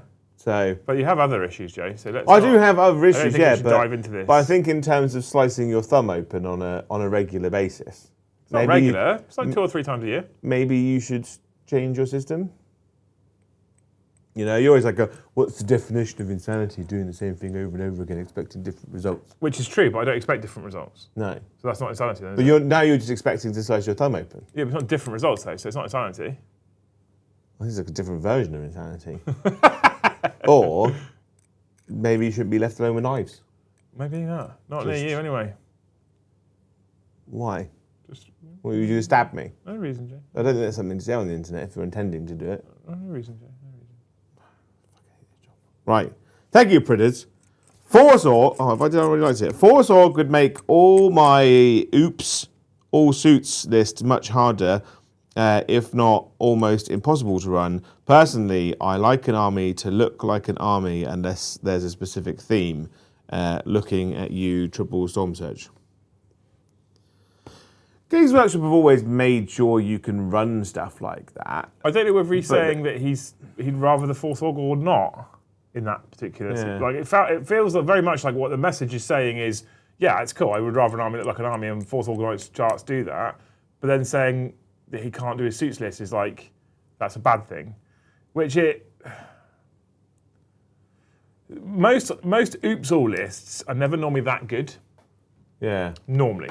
So Lee is currently, who painted the Space Wolves that the channel's currently using, Lee is currently putting together an Oops All Dreadnought list with the new Space Wolf Codex, using essentially every Dreadnought that exists in the Codex, plus new Primaris Dreadnoughts. And he did this same thing before with old Space Wolves, with the older words, Dreadnoughts, which we have most of them run the back. You've seen it. And the list is legal and fine, but let's be honest, it's not that good. No. It's okay. It's not that good. It'll be fun to play. It might hold its own. It's going to suck at doing things like secondaries. Yeah. But some people are going to struggle to deal with them. You reckon? Yeah. You reckon some people are going to struggle to do with 11 Dreadnoughts? Yeah. I don't know if they are, mate. Like- to be honest. If someone turns up with like an entire army of like, I don't know, bolt guns, for instance, like, they'll struggle. But if they've got if they've got his entire army of bolt guns, what they've got is an insane number of bodies, and they'll just outscore him. But then, like, Death Guard might struggle into it because the Death Guard, at best, on their units that get Lance, are only wounding on 4s at best with no rerolls. I think the Death Guard don't struggle into anything right now, to be fair. And the Dreadnoughts have a huge amount of damage output. The Dreadnoughts might struggle against all the Poxwalker spam if your opponent's got loads of Poxwalkers. But that's about it, really. I think he'll do all right. The biggest problem with the Dreadnought list is he can't walk through walls. But this is my point, right? See, I don't necessarily disagree that he'll do all right, but he doesn't just turn up and win an event with that list. So it's like, I don't mind those kinds of oops lists because they're just not broken. You know what I mean? Like, he might do all right, you're right, I'm not disagreeing with that at all, but he's probably not going to go into a tournament just like, well, I just win. Because what happens is, at one game, he comes up against an Eldar player who's got 20 fire dragons, and he's fucked. Yeah. And everything dies. But you are right, he could come up against an army of all bolt guns, but if you've got an army of all bolt guns, the likelihood is you've also got enough bodies that you just fucking swamp the board and he can't go anywhere. CMB, what are you talking about? Has anyone noticed that the Raven Wing data sheets that are in the Dark Angel supplement all have a 5++, 5+ invuln? A data sheet taken from the vanilla book that gain Raven Wing do not receive the bonus. So if you're a Black Knight, you get 5++. You get 5 in, yeah. But if you're an Outrider, you get the Raven Wing keeper, but you don't get invuln. Yeah, oh yeah. Yeah. Because Black Knights are like the veterans, aren't they? Yeah, well, I mean, it used to be that all Ravenwing gained the same special rules. They don't do that anymore, because all Ravenwing in 7th edition used to gain Jink, for example. No, but you get the Ravenwing keyword, which then allows, like, some stratagems. But you could also take a detachment, which is all Outrider battle line. You can't take all Black Knights, right? Because that would be crazy. Yeah. It would be cool. Also, I refuse to buy Black Knights at the moment because I'm fairly convinced they're going to get replaced. There's a lot of stuff that you're convinced is going to get replaced with no kind of real evidence. Like, I would rather wait for their new book. I'd rather wait till the next edition to see if they get it, kind of thing. That's fair. Because it's like, we could spend, 200 quid on fuckloads of Black Knights, and then Dark Angels come out in a year and a half's time with loads of those Black Knights. Like, yes, I've had a year and a half of playing the Death Knights, the Black Knights, but I've also spent a month building and painting them. Yeah. And it almost feels like wasted time and money. I know it's like a year and a bit in between, but it's all like the amount of stuff we have to build and pay. It builds up, and then it's like, oh, I wasted this time. And then we've got basically a studio with 18 Black Knights in it that we can't use. No, and if they did replace them, you would want all of the new Yeah, I ones just want the new ones. So then I'll have to buy them all again. Yeah, so it's one of those weird situations where a lot of armies find themselves in this position where stuff might get replaced. We don't know, but maybe. Do you spend the money and the time on it, not knowing how long it will exist for? Well, I mean, thankfully this wasn't a problem for me because I'm not a fan of the Thunderwolf cavalry models. Yeah. But I was utterly convinced they were going to get replaced. It's like I do Cities of Sigmar, right? If they stayed. I do Cities of Sigmar. Cities of Sigmar currently have the option in their index to take old Dark Elf models, so the Charybdis and the Cold One Knights. You can also take dwarf units, but those dwarf units are also in Old World. So I'd like the idea of taking maybe 20 hammers in my army, but the problem is I don't want to buy them and then they go to Legends when the book comes out. But we don't know when the book's coming out. So it's like, do I buy them, have the fun with them, knowing that I won't get to use them again in the future? Yeah, which for you, there is actually the chance that you'll have the fun with them, but there's a lot of hobbyists out there as well that will buy them, and before they even get to have the fun with them, because how long it takes people to hobby, they then end up being legends. So. Yeah, that's the tough bit. It's the hard bit of the hobby at the moment, because we're in this weird kind of cleansing period inside Games Workshop where they're just trying to like trim in the fat, aren't they, really? Yeah. Deciding what department units go into. What's making it a bit shit as well is, and this is only a little bit shit, but it is a bit shit. What's sort of making me go a bit about the whole thing? If I was a young 18-year-old, I'd say giving me the ick, but I hate the phrase, but still, is the fact that there's a lot of base sizes or shape changes that are taking place, which makes it difficult. So if you were like, I could buy a these base size thing as well. If you were like, I can buy these things for AOS and have some fun, and then if they do go to Legends, well, cool, I can use it in Old World and I don't have to do anything to it, that's fine. But like even like Logan, people like have old Logan Grimnar on his base as a Terminator, and now he's coming out on an 80mm base. So you like, well, I don't want the new one. Perhaps you don't want the new one. Why, I don't know. But you might not want the new one. Yeah. And you're like, but then my one, if I put my original Logan Grimnar on an 80mm base, he's not going to look right. Because he's going to be swamped by the fucking base. So it's a little bit like, some people will be like, I don't care if they replaced him because I can still use the old whatever, insert model here. Yeah. I can still use the old Black Knights. But if they go, hey, you know Black Knights are on these, what are they, really small like oval bases, aren't they? They're on the weird ones. They're on the old little bike ones. And then they go, and then we re-release Black Knights and they go on the same base as Outriders. You're like, oh, for fuck's sake, they're all on the wrong bases now. So yeah, it's just a bit of a tough time for like some parts of like certain ranges. Really, it's like can't really take any examples for Templars to be honest. It's like Drakari, right? Drakari can take grotesques, which is currently a resin model. Yep. Monopose, but you can take 30 of them. Can you? Yeah, because 3 is 10. But the problem is will they keep grotesques and get a new kit?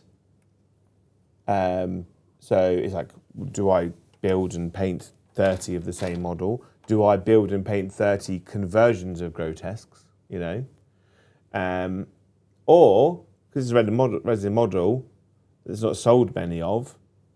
They bin it off because Games Workshop's a cold calculations kind of company, and they go, no one's buying the grotesque model. My PDF here tells me that we've sold none in the last 2 years.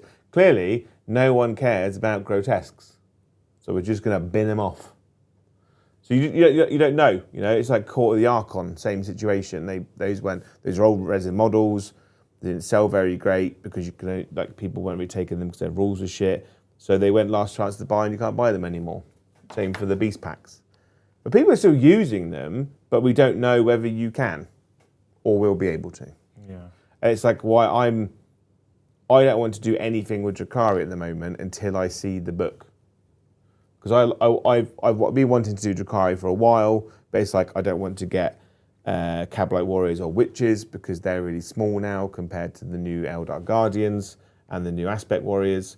They just look really, really tiny. But they don't need to be upgraded because the models are really, really nice. The models are nice. They are nice. But they are old. But they are old.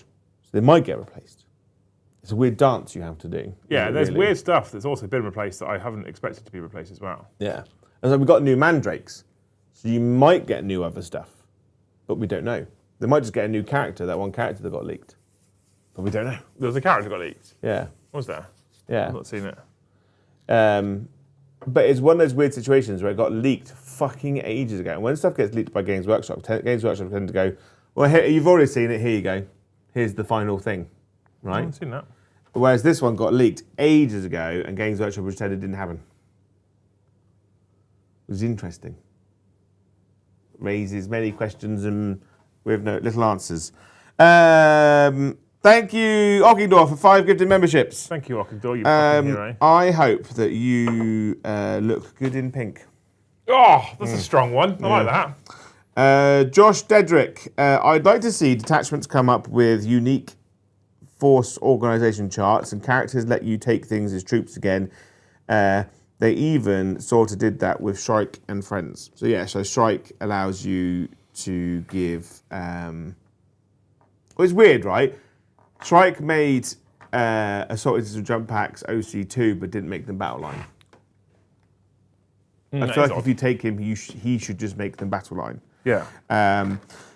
Fate's Daydreamer, each faction's detachment should a unique force org to that intended playstyle. It would give flavour and still have a level to use for balance. I'm down for that. Thank you, Clive the Kiwi, for 1 gifted membership. I think like I'm 100% that because I think that Games Workshop, if they forced armies to play in the style that they're intended or narratively designed to do, then it means that it'll be easier to balance those armies because they know that they don't have access to every single thing in the book. like at Space Marines or Blood Angels, if they said to Blood Angels, you can't take Gravis units, they're a faction that's easier to do because their options are lower. It's like Space Wolves, right? Space Wolves shouldn't have Blade Guard, Intercessors, or Assault Intercessors, in my opinion, because they've got Blood Claws, Grey Hunters, Head Takers. Would you then take further stuff away from them because of things like Wolfen? Well, they're like a weird edge case, aren't they? They are, yeah. I'm just curious. But I'm like, not saying I have an answer. I'm just. but it's like you're saying but they're like a unique unit in the sense that they're very, very few, very, very rare. It's like Blood Angels have Death Company, but they don't because they don't exist as a model or a kit to buy. But not bitter at all, chat. but they do not replace Intercessors. Yeah. Because their roles are very different in the sense that Death Company don't have an OC. Yeah. Much like Wolfen don't have an OC. Because they can't hold or do actions and things. Whereas Grey Hunters and Blood Claws are directly the same as Intercessors, if not better, because you're OC3 and faster. I don't get sticky objectives. I do get reroll wounds on objectives. Yeah. Yeah, but assault intercessors that without the jump packs don't get sticky, but reroll wounds on objectives, and are only OC2. Excuse me. Because you arguably could take 120 intercessors. I would more, in fact. I could take 240 intercessors. I could take 60 Grey Hunters and 60 Blood Claws. Yeah, and 60 intercessors and 60 intercessors. You can't because of points. But not because of points. But you can take that many battle line. Yeah. If you had the points, if you had unrestricted points, then yeah. But if you had unrestricted points, you probably also don't keep to a rule of 3, do you? So, no. So anyone could take 120 intercessors, strictly speaking. But I do get what you're saying, though. I'm with you as well. So they don't need to have them because the chances of you have the option to take normal intercessors, but you're never going to take them because your characters can't join them. And again, this is where I talk about balancing it out with negatives as well as positives, and this is the kind of, it's like the whole scale analogy. If you have a bunch of scales, good and bad, and you give you loads of extra units, you just tilt towards good. Yeah. You take nothing away from you. You're like, well, I've just got more options. Yeah. So if you take stuff away, the sort of scales come back to balance, I think. And that's where I agree with you. I think if you have access to Grey Hunters and Wolf, Blood Claws, etc., then maybe you get, and Head Takers, you go, well, you don't get Blade Guarding, you don't get Assault Intercessors on foot, and you don't get Intercessors. I'm not against that. I think it's a good idea. Yeah. Thank you, Jill, for 5 gift memberships. Thank you, Jill, you legend. How are you? I hope that your local council chooses you to run all of their raffles and tombolas. Oh, she loves the raffles. Yeah. I really need a wee. Do you? You can do Evan, Tom. Oh no. This one's about me. Joe, my Chihuahua decided to fist fight a raccoon last week. Luckily, it was a baby. The raccoon wasn't scared despite the ambush by my Milliwa. Did you befriend the raccoon? I thought that might be. Take it home with you. Your question. You should have. Because I see so many videos on TikTok now of people and like YouTube and Facebook where people just have pet raccoons now. I didn't think you could. I thought they were like vicious shits. Well, then these ones are big, fat, jelly-like beasts that eat grapes and strawberries and crisps all day. Yeah, that's my bum. I had to walk into your cloud of dirt to go for a wee earlier. It was in the bathroom, Jay. Yeah, I mean, it's still fucking gross. You are allowed to. It's not like you fart strawberries. You're allowed to do those sorts of things in the bathroom. That is the acceptable place to do those sorts of things, mate. I'll be honest. Anyone that goes specifically to the bathroom to fart, immediately do not trust them as a human being. Right, okay. Because that is strange behaviour. I mean, that wasn't what I did, but you know. I know. Just because I don't do it side just of the saying, road. If that's something you do. Just because I don't do it side of the road with my socks off doesn't mean that. Just odd behaviour. Back in a minute. Yeah. Can I have the iPad, please, so I can carry on whilst I'm building these little wolf chaps? I didn't build the other wolves at home yet. Why? Because I'm not going to use them. They're part of the points, aren't they? No. They cost extra points to add the wolves. Oh. Yeah, and they get quite expensive with them as well. Thank you, Face Daydreamer. Also, why not point leaders based on the unit they attach to? They are effectively war gear. That is an interesting concept. I think it's because it gets a bit difficult in terms of balancing them and correctly pointing them. I know what you're saying. A leader leading... what I like is what they've done recently with Ragnar, which I'll get onto in just a moment. But I get what you're saying, right? So a leader leading Unit A is significantly more impactful than when leading Unit B. So it might be that when he's in a unit of... let's take Azrael. Azrael's an interesting choice here. Azrael gives a unit a 4+ invulnerable save. So when he goes into a unit of Blade Guard, he doesn't really give them all that much of a benefit. They still get the sustained, and he still gives the army the CP, but they don't get the 4+ invulnerable bonus because guess what? They've already got one. So he's less useful in a unit of Blade Guard. Azrael, however, in a unit of Inner Circle Companions, or a unit of, say, Hellblasters, then gives them that 4+ invulnerable save. He's more worthwhile in that unit. Maybe he should cost less if he's in Blade Guard than if he's in, say, Inner Circle Companions or Stern Guard or whatever.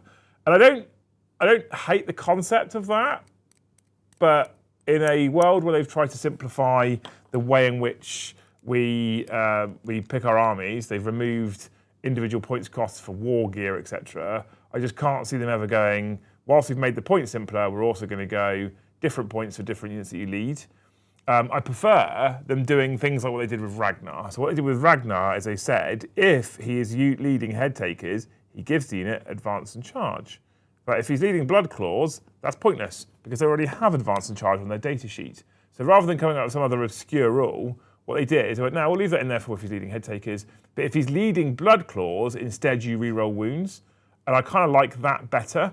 So it'd be like Azrael gives the unit a 4+ invulnerable save. If the unit already has a 4+ invulnerable save, or if he's leading Blade Guard, it gives the unit a 6+ feel no pain, perhaps, right, for the Lion's Helm. I don't know, something like that. Not saying that that's a good choice. I'm just saying, for example. So I think I'd rather that over just different points values because different points values could get confusing, and it might not be good for things like balance as well because it might be quite difficult to keep on top of. Okay, this character's being taken loads and he's really fucking good, but actually he's only really good if he's joining. I don't know. Say for example, Blade Guard. The other problem you have is when leaders attach.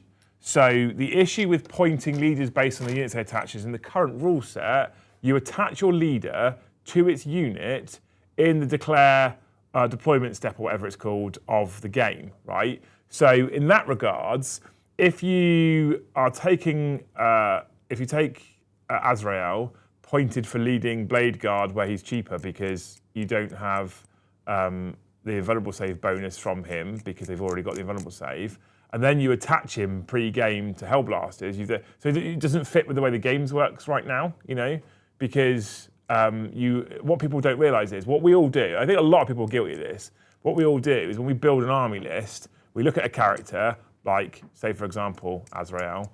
We look at a unit like, say for example, Inner Circle Companions, and we go, well, I'm going to put them both in there, and that's who he's leading. And what people forget is at the start of the game, when you come to a table, you look at your opponent, you might go, I don't actually want him in Inner Circle Companions. I want him in Hellblasters because of who I'm facing. And you can do that. You don't select leaders for units in the army building step. You do it at the start of the game. Yeah. And people forget about that. The suggestion from Fate Stage Dreamer was you point characters differently based on who they're leading, but you can't because of when you attach them. I also, like I said, prefer the way they do it with Ragnar, where if he's leading Unit A, he gets this, and if he's leading Unit B, he gets a different role. Yeah. Yeah, that's good. I like that. Feel better now, Joe? Yeah, could we? Yeah, Could we? Glad. Thank you, Cray. A succulent cafe meal. I'm not, the amount of people that have gone, they're fucking beautiful. I'm like, I think they're all right, but I don't think they're that Yeah, nice. but I think the problem is you are more, how do I put this delicately? More of a blunt instrument in the terms of how you like things. What do you mean? In the term, like, you really like Space Wolves because Space Wolves are cool. I like Vikings. This is my aesthetic. This is what I like. Yes. Right? You know what a good model looks like, and you know what a bad model looks like. Right. Right. But there's times when I feel like, for instance, like, I'll look at a model and I'll be like, the sculpting on that is incredible. You know, I don't like the theme, but the lines, the design, the aesthetic, the work that's gone into that is incredible.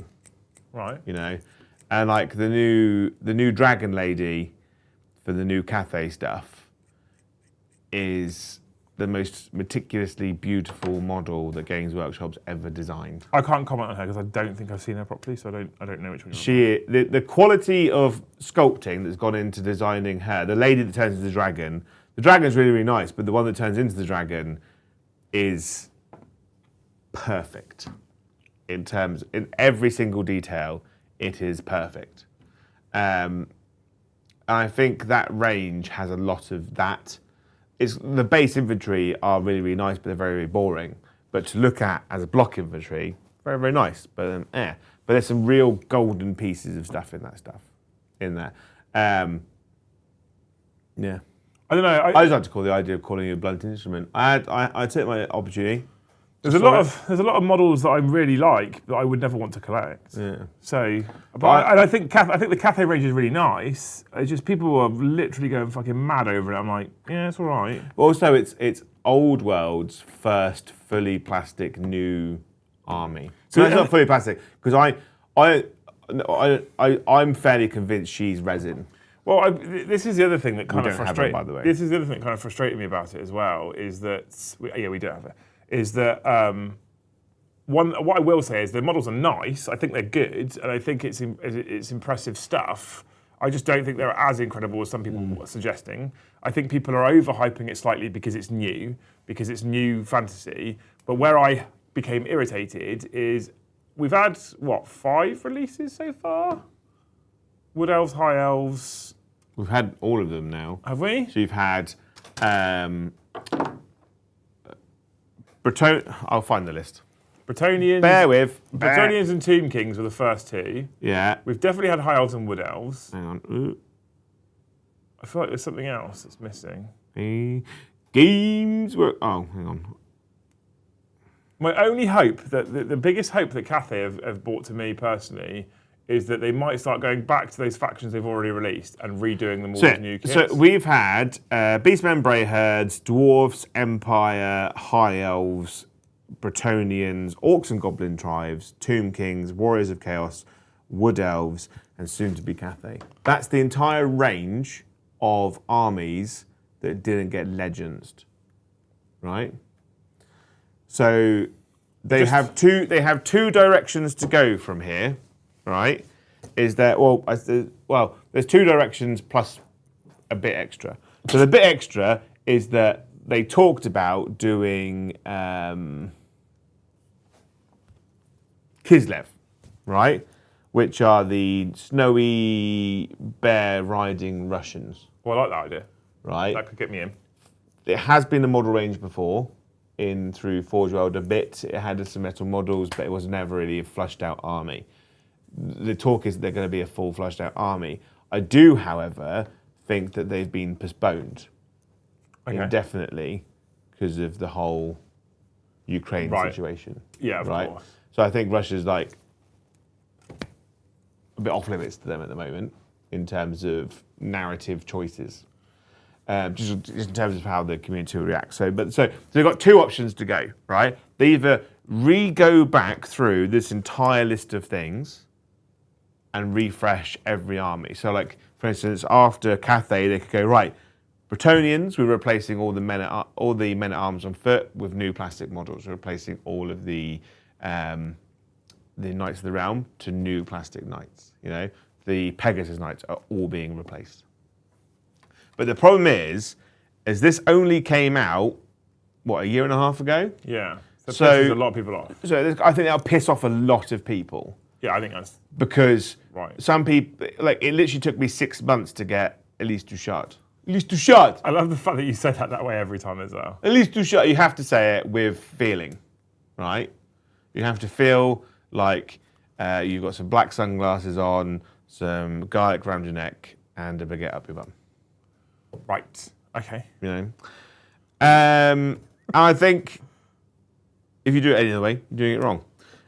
So I think that upsets too many people at this point. But what I would like to say is maybe a replacement unit for each one. You don't piss off everyone. you know, because I still haven't finished painting my Bretonian army, and I want to go back and do more on the units I've already done. So their next option is they then change the time. They do a time jump in the narrative because they said there was a narrative at the start of the edition and fully fucking gave up on it in terms of story and narrative.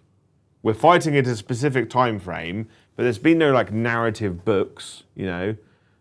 There's been no books about the old world, about what's actually happening. Well, is this not simply just an excuse to not release as many factions? Yeah, so what I think what they're going to do now is they've seen how popular those Legends armies are. So Dark Elves, Vampire Counts, Demons, Skaven, blah, right? Ogres. I think what will probably happen is I reckon they'll unlegends them. I don't think they'll unlegends all of them. I don't see them unlegends. No, they'll do them one at a time. So we're going to unlegends Vampire Counts, and we're going to re-release all of the Vampire models, right? Do you think they'll unlegends an army like Skaven though? Because the thing is, right, Vampire Counts and Soulblight Gravelords are different, and High Elves and Lumineth Realm Lords are different, and Wood Elves and Sylvaneth are different, and Skaven aren't. Vampire Counts are basically the same. They are basically the same. Because there are a few characters that are different, but you still have, in the game now, Vampires and Dragons, you still have Blood Knights, they're literally the same unit. They still have zombies, they still have skeleton warriors. They're literally the same army. So some armies are the same but different. But, so at the moment, people have got Vampire Counts armies and they're just using Age of Sigmar models, right? And there's lots of people I've spoken to that want to do Vampire Counts for Old World. I want to do Vampire Counts for Old World, but I can't be bothered to put the effort in because it's Legends Army, so I can't go to like games like Warhammer to do it, right? So I'm not going to touch it. But Games Workshop ultimately is a company that enjoys making fuckloads of money, right? So there's no reason not to do them, you know? I mean... and it's a place to put things that they've had to get rid of in certain lineups. You know, like the demon stuff. They're like, I can't get rid of demons, but how do we sell more demons? You know? How do we bring back old molds for kits that just sat around doing nothing? You know, you just got this mold, pour some liquid stuff in it, boom, money pops out. You know? They need to be really sure that the data supports that, though. I think they will do it because the only option they now have is either release new armies, entirely new armies that haven't been thought of or supported, and keep everything locked in Legends, redo the armies that have already been done, but with nicer, newer models, which would be really, really cool because I would love a Bretonian army that's all only new plastic models, but I think they'll upset a lot of people, or they unlegends the Legends. I also think there's secret option number 4 as well here, where they just don't touch it for a while, they leave it alone. They won't do that. Because they have to have a constant churn. I don't think they do. I think what they've done is they've released a game system to pull people away from playing with another company's game system in the same realm, and they've successfully pulled a lot of people back to playing the Games Workshop version. They don't necessarily need to keep milking I those. think Games Workshop will see Old World as an unequivocal success. You reckon? Because every time they release a new army, it all sells out. And they'll go, when we release an army, it sells out. We made loads of models, which means that people want it. And then obviously stuff goes into back order, which means people do the notify me when back in stock. And then when it goes back into stock, it immediately sells out again. It might also be that it's not that popular, they're just not making it anywhere near enough. I think if you were constantly selling out of something and said, well, it's not that popular, I think you were deranged. Well, no, not necessarily. If you've got in the world of hobbyists, if you've got 1,000 people that are interested in an army out of an audience of millions, and you make 100 and it sells out, and then you make 100 and it sells out, that doesn't necessarily comparatively make it popular compared to, say, 40k. It just means that you're being really cautious with your stock levels because you might hit a point where it no longer sells out. It doesn't make it popular, it just makes it popular with its audience. I think they'll go, the thing is though, like, Old World has got all the factions and not all the factions are out. Yeah. And people be like, I want to do Old World, but my favourite army when I was a kid was Vampire Counts. And I don't want to put the effort in. So it makes more sense for them to unlegends a Legends army, release it and be like, well, that's I sold. think it depends on. I think it depends on data quite a lot because I'm a person who would like to play old world. Yeah. Because I liked playing old fantasy. But I'm also a person who hates old models, and I much prefer new stuff. I much prefer new plastics, both Sigmar and Heresy and 40k. New plastics just rule. I mean, I'm sat here building these new Space Wolf sculpts. They're fucking stunning. If they unlegends all the current Legends armies, I'm still not getting involved in old world. Yeah. If they completely re-released High Elves in plastic, I might then get involved. Yeah. So it depends on how many people are going to go all new plastics and how many people are going to go Well, all I unlegends think armies. what they're doing now is bringing people back, getting people excited. Because I'm going to be honest, Games Workshop doesn't care about you because they've already got your money playing 40k in Age of Sigmar. Which is probably quite true of a lot of people playing Old World as well. But a lot of people that play Old World, I'd say a lot of the people that play Old World are people that have probably walked away from the hobby. Most people I know that play Age of Sigmar are disenfranchised 40k players. Yeah. Right? Most people that I know that play Old World are disenfranchised 40k players. Right. So, and a lot of them would be like, I don't want to play AOS because I played Old World and I liked Old World. You love making broad generalisation statements here, don't you? But if the only people I've talked to say that, that's my knowledge base, isn't it? Really? Yeah, but you have to be careful of echo chambers. That's my data. Like if you say with Games Workshop, you have to go by the data. My data is the people that play Old World. Yeah, which will be like 10 people, whereas theirs is millions.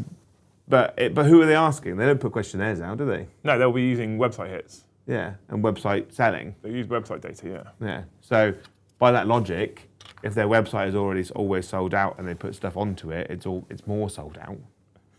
Again, It's the same data. as I reiterate, chat, this is why he doesn't run a business.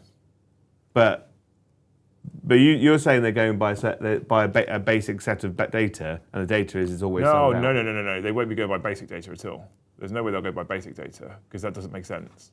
Because being sold out is irrelevant if you're not making enough in the first instance. So what they'll be doing, likely, is testing and adjusting the amount that they have to hold in stock because you want min stock levels. You don't want to have 10,000 stock items of a single thing on a shelf sat in a warehouse not selling because that's a terrible net working capital number. It doesn't make sense for your business. It doesn't make sense for your profit margins, etc. What you want to be doing really is holding no more than, in a realistic sense, what Games Workshop would never want to do is hold more than one of everything in stock and always make sure they've got at least one in stock. So when someone comes to buy one, they've got one in stock. And we used to do this in store systems for maintenance engineering about 0 stock level. Do we ever use this product? Do we ever use this spare part on a train? No. There's no point holding any stock because it's not actually going to cause us that much of an issue if that part ever goes wrong. Do we use this consumable loads? Do we use hundreds a week? Yeah. Well, we need to hold just over the amount that we use so we never run out of them because it could be a stopper. Games Workshop will be similar. How many of the Tomb King box set are we going to sell realistically in a month? So what stock levels do we need to hold? And if they keep selling out, they're not quite getting it right. But that doesn't necessarily mean that they're selling tens of thousands. That means that they're not quite getting the stock levels right. So they might be testing with 50 in stock. Oh, we sold out again. Let's try 60 in stock. Oh, we sold out again. Let's try 70 in stock. Oh, we've now got 10 left over. It's about right. And that's how that works. Yeah, but by those numbers, they've still sold like 170. Yeah, fine. But out of a customer base of hundreds of thousands, that's not a lot.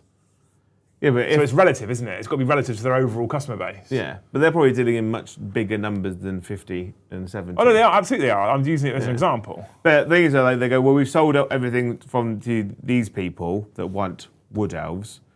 Well, let's see what the vampire counts people want, Yeah. and then do that. So their best option is to just keep selling the armies that they haven't done yet.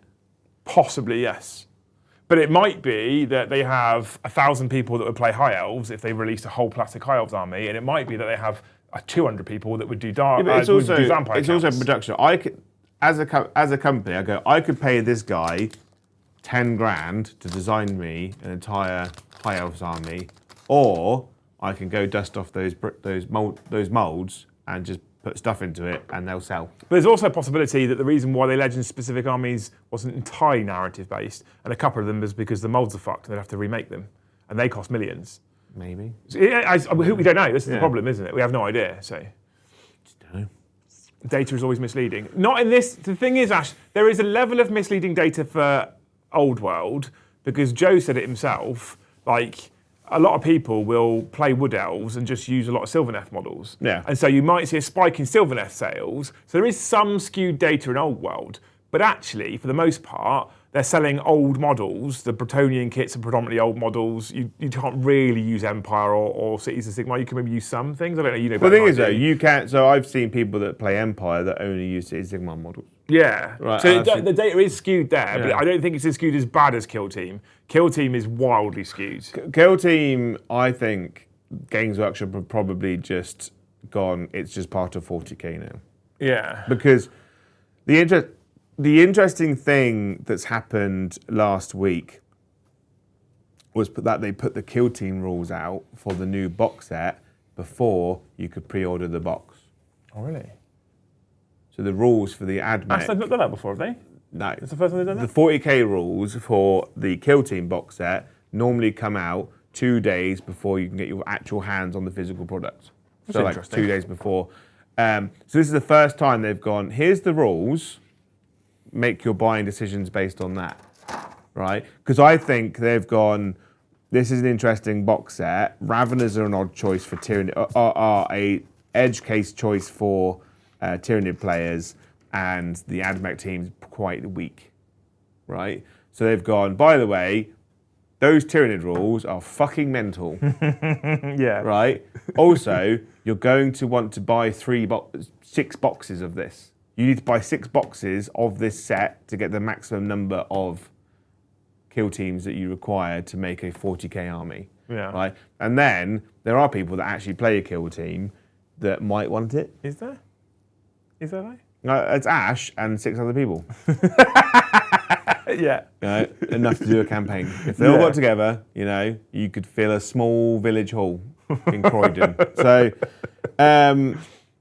I think they've done it knowing that they sell to 40k people.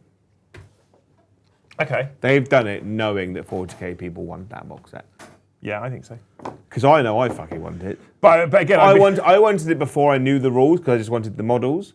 But there are people that buy the boxes based on rules. But I would be interested again to know how they collate that data and whether they count a kill team sale as a kill team sale or whether they count it as a Warhammer 40k general sale. I don't know the answer to that, but my gut would tell me at the moment that they probably banned it under 40k, to be honest. But hey. But yeah, so if anyone buys that box set specifically for the AdMech, let me know. Because Joe wants Raveners. Because I want fucking Raveners. Yeah. Also, after owning that detachment the other day, I do really want Raveners. I think the new detachment's got a lot of play. I mean, let's be fair, the models are very nice as well, let's be honest. Yeah, I They are really saw pretty. them yesterday at Warhammer World, built and painted. Oh, really? The colour scheme isn't as bad as the pictures make out. They're so bad at taking photos. I don't like the colour scheme that they've shown all the pictures for, but when I saw them on the table with the Hormagaunts together, it looks quite nice. Yeah? Yeah. I'm like, it's not the best, but it's not as bad as it looks. Thank you, Onyx, for 5 gifted memberships. I hope that you get a month's free usage on Uber. Oh. Thank you, Ben S, for 1 gifted membership. Thank you, Brian Garrett. The Tech Marine got it right.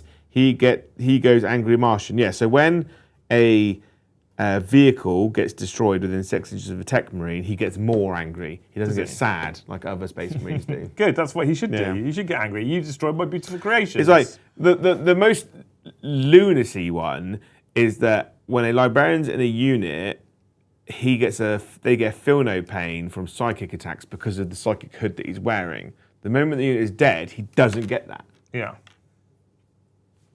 It's weird, isn't it? Right? He's still an anti-psycho. And the normal on-foot librarian, when he's in a unit, that entire unit gets a 4-up invulnerable save. Yeah. But when they die, he just stops protecting himself because I assume he wants to die. He's just got really sad and he's like, kill me because my friends are dead. You know? Kill me! Kill me! I have no point of being on this table. It's just stupid. Why doesn't the librarian just have an inbuilt 4-up invuln? Yeah. Yeah. Yeah. Like the Phobos librarian gives his unit lone op, but when his unit dies, he doesn't have lone op. He's suddenly more obvious. Yeah. There's less of me now. I'm more obvious. Yeah, he's just screaming. He's just on his knees, wailing on the battlefield. The while leading thing is really odd. They're like, somebody please deal with that little girl crying over there. You know. And the thing is, I think it was done on purpose to avoid a situation where people will be taking characters and not joining them to units. But I'm like, well, what's the problem with that? That's fine. They still don't have any ablative wounds. Yeah. I don't see what the massive issue is. A lone op Phobos librarian is cool. makes sense because he's a stealthy guy, and it's not like he's going to go around toppling knights, is it? No, exactly. I don't know. It doesn't make sense to me, the while leading stuff, and it needs to change. CMB, it does come with 10 Hormigons. I know this because I've seen the box at Warhammer World in a cabinet. Boom. Thank you, Fucking love Hormigons. Harborn, Vortex Games, for 5 good memberships. I hope that you gain the ability to eat like a dog and never throw up. Just eat and eat and eat and eat and eat and you never feel sick. Also, we need a swirly dirly. Who knows? We were promised this like 2 weeks ago. It's been 2 weeks. Thank you, Harborn, for 5 gifts. You're a legend. We're on 82 members, chat. Yeah, I shall send the Pinkertons round. Thank you, Peaches the Destroyer. Unpopular opinion, the new Horus Heresy Marines, Terminators, look bad. I both agree and disagree with you in the same sentence. I love them, but they are definitely Marmite. I did not like them when I first saw them, but the more I looked at them, especially the character version of the Terminators, looks very, very good. I think the unit, I got worn down. I didn't like them when I first saw the potato pictures, and when I saw them on the release, I was like, no, I actually really like these. But I was like, I think it is risky for a release box because I think it is very Marmite. I think people are going to love them or hate them. I didn't think we needed the Saturnine Terminators. I still don't think we need the Saturnine Terminators because and also the time frame in which they've put the narrative is wrong. But it's their narrative, so they can change it however they fucking want. But there was no mention of Saturnine Terminators at the Drop Site Massacre. If they said this was before the Drop Site Massacre, here's an army box. Because let's be honest, the people that are buying this box set aren't building and painting 2 armies out of it, are they? No. They're just using all of it to make 1 army. The majority of people are, but to make a launch box, you have to have the ability to build 2. But they need to stop. Right, because Old World doesn't have a starter box, does it? There are two starter boxes, but it's an entire Tomb King's army with a rulebook, or an entire Bretonnian army with a rulebook. There's no reason why Horus Heresy can't be the same. Here is an entire army of Space Marines. Buy it, fools. I mean, would you? Okay, that's interesting. Because they're selling it under the illusion that there's 2 forces in that box when it's not, it's 1. Would you rather, when 40k came out, they had a single box which had 2 factions in it and the rulebook, like they do, or would you rather they sold the rulebook separately and a load of starter boxes a la Old World? Or would you rather they literally did edition launch boxes where you could buy your Elder box with and the rule book in as well? Like, how would you want them to do it, or would you rather it stayed as it was with 2 factions in a launch box? Just out of interest, because I've always looked at the launch boxes with 2 factions, and 99 times out of 100, I'm like, I either don't want either, or I only want half. The problem is I want both, right? And I'll explain. When I look at Old World, I think that they did it wrong. Okay. By having 2 boxes of shit-old models. Yeah, okay. And putting a single new character in each one. What they should have done is started with a dual box set with the rulebook in, with a bunch of push-fit, maybe like 1750 of push-fit Bretonnians and push-fit Tomb Kings. So you get a Tomb Lord, a Wizard, you get a big block of 20 skeletons, and you get a big monster and like 5 to 10 knights, like for chaos, like for skeleton knights. And then Bretonnians have the new Pegasus Lord, that is push fit, a Lady of the Lake, some on foot knights, some on-foot peasants, and then some knights of the realm. New ones, right? And then a few months later, you release the army box set, which has the old models in, right? With the new multi-part version of the Baron on Pegasus, with the Pegasus Knights. So it means that the people have a choice of they get the starter box set, and they have these new models, and then when the new army box set comes out, they go, well, I might just buy more of the starter box set because I just want those new models. I'm happy for them to be push fit. Or they go, I only want Bretonnians, so I'm going to take my new models and just mix them in with the older ones in the big box set. Okay. But it's like in 40k, I am conditioned now to starter box sets, and I get excited when an army box set comes out for a starter box that has the new push fit people in. Because I think as Space Marine players, we know the new Space Marine models are always going to be in that half of a box. They're going to be half of that box every single time. Because it has been since... Been a while, isn't it?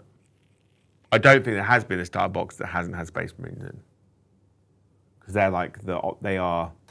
Yeah, there's been different flavours of Space Marines. There's been Dark Templars. but there's always been Space Marines. Yeah. So I think for a lot of people, it's very exciting that their non-Space Marine faction is the one that's chosen to be in it. Okay. So like Necron players were really, really happy to have new warriors, new lords, new cryptech, new exciting units in push fit, which are cheap. So if people that want to get into like Necrons when that box set came out, the fucking second-hand market was flooded with them to the point where they were literally worthless.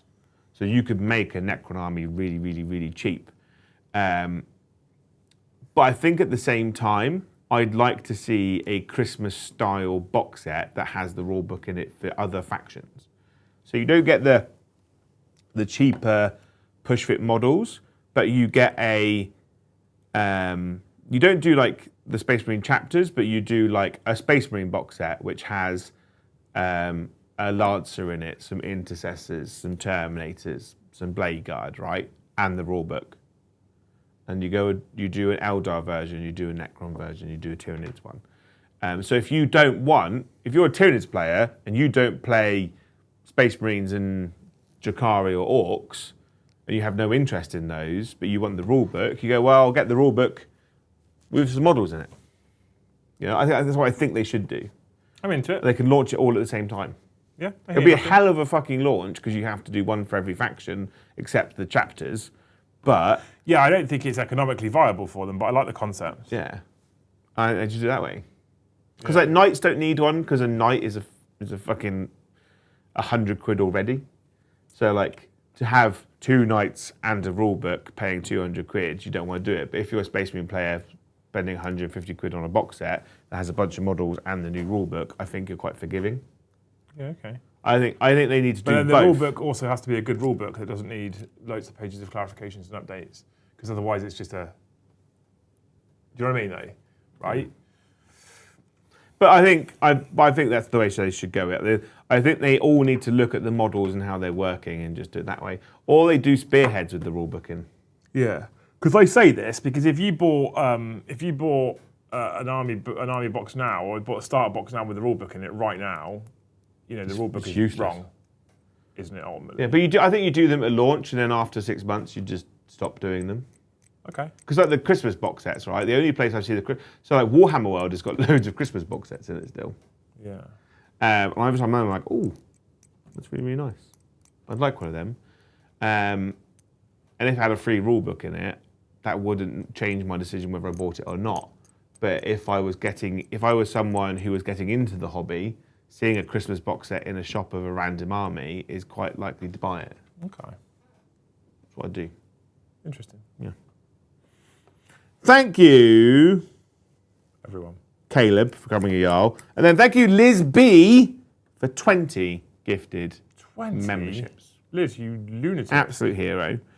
I hope, Liz, as your name is Liz B, wild eccentric parents you have, I hope that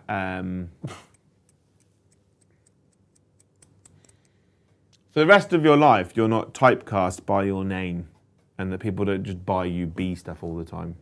you know? Yeah. Or like, I hope that you don't say that, oh, I'm really into Toblerones, and then for the next 40 years, people only buy you Toblerone things. I know, I quite like a Toblerone though. I'd be okay with that. But you'd learn to have enough though, wouldn't you? I don't know with Toblerone. You know, I really like cream eggs, but I really struggle to eat just one now. I find them too sweet. You reckon? But there was a period of time where people just bought me cream egg stuff all the time. I'm like, stop. You know, Stop. I've got a mate who's really into Jack Daniels, so people just buy him Jack Daniels stuff all the time. But sure, you'd be like, I've had enough Jack Daniels now. I long for a lemon spritzer. Yeah, I've had things like that in the past. Yeah. Like, people like think, oh, he's really into Jack Daniels. Just get him all that stuff all the time. Like, You know. Oh, I did like it, and then what you've done is you've made me sick of it. Yeah. But there's times I'm like, I wish people would buy me stuff. I've got so much like perfumey spray stuff that I think I'll still own some till the day I die.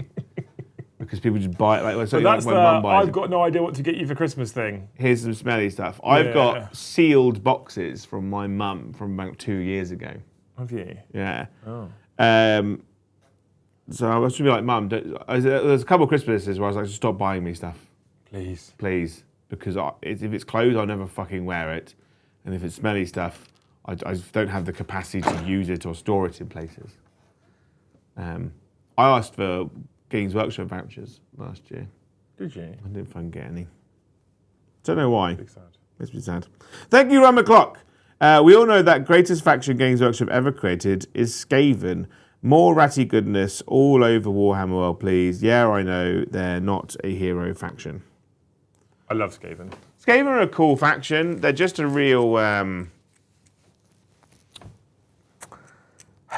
The problem is they're a horde faction, but that you can get bored of painting a lot of the same model. I painted 40 clan rats at the start of this edition, and I was like, I don't want to do it anymore. Yeah, I really like Skaven. I don't want to paint any of them. I think the best thing about Skaven is all of its big things, like the Hell Pit Abomination and all of the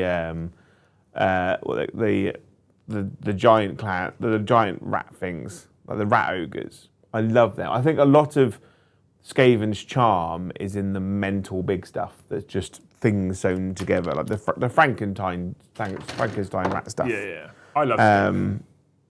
You can do some really cool colour schemes, like the real like dark browns and greys with the really over the top greens that are thrown in. I think it's really, really good.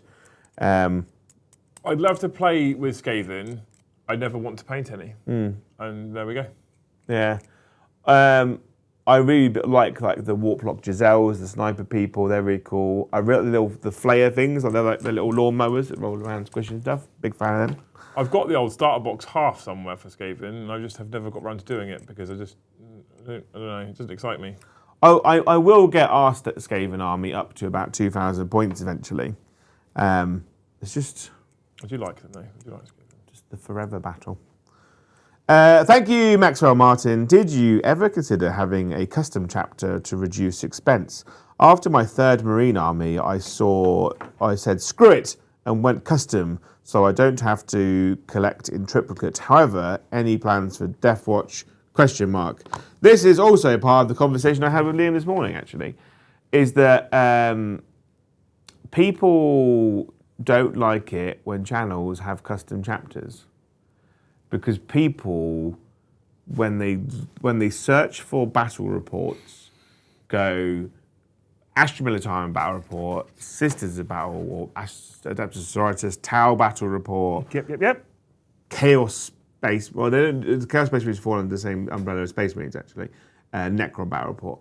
When they search for Space Marines, they don't search for Space Marine battle report. They search for Blood Angels, Salamanders, Correct. White Scars.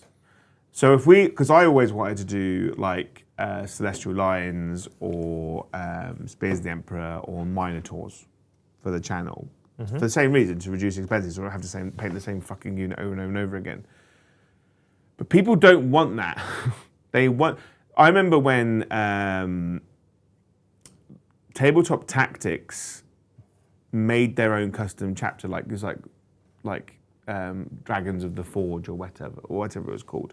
beautiful army. They put loads of money, loads of time, loads of effort into it, and they got torn apart for it for ages. Did they? Yeah, people weren't happy because it was at the time when we had these separate supplements for Imperial Fists, Salamanders, Iron Hands, White Scars, Raven Guard, right? So when it came to doing a Raven Guard battle report, people went on to see Raven Guard, and it wasn't Raven Guard. Yeah. It was a special chapter, and it really upsets people because they're really passionate about the Obsidian Dragons. Thank you, and they're really passionate about those things. And I feel like, without sounding like Henry Cavill, I think they have a right to be passionate and a right to be upset when you say you're playing White Scars and you're not playing White Scars, because they have potentially invested thousands of pounds into playing White Scars the proper way, and the people they watch on the internet are playing them the cheap way. I don't know. Which is true. But at the same time, people don't understand how expensive it is to have a YouTube channel before you even included models. Mm-hmm. Thanks, mate. Yeah. So, like the 10, 12 grand you spend on equipment just to make sure you have a good picture and it looks nice and it frames, and then people go, "Why have you only got one Space Marine army painted green, but it's the wrong green," you know? So it's like, and I also like the idea of that. Much to my many grimaces, is that I want to do Raven Wing and I want to do White Scars, but at the same point, I only have 18 bikes and I can only paint them one colour. And if I do them White Scars, I can't use them as Raven Wing because people will get upset. But at the same time, I don't want to paint two armies that work identical.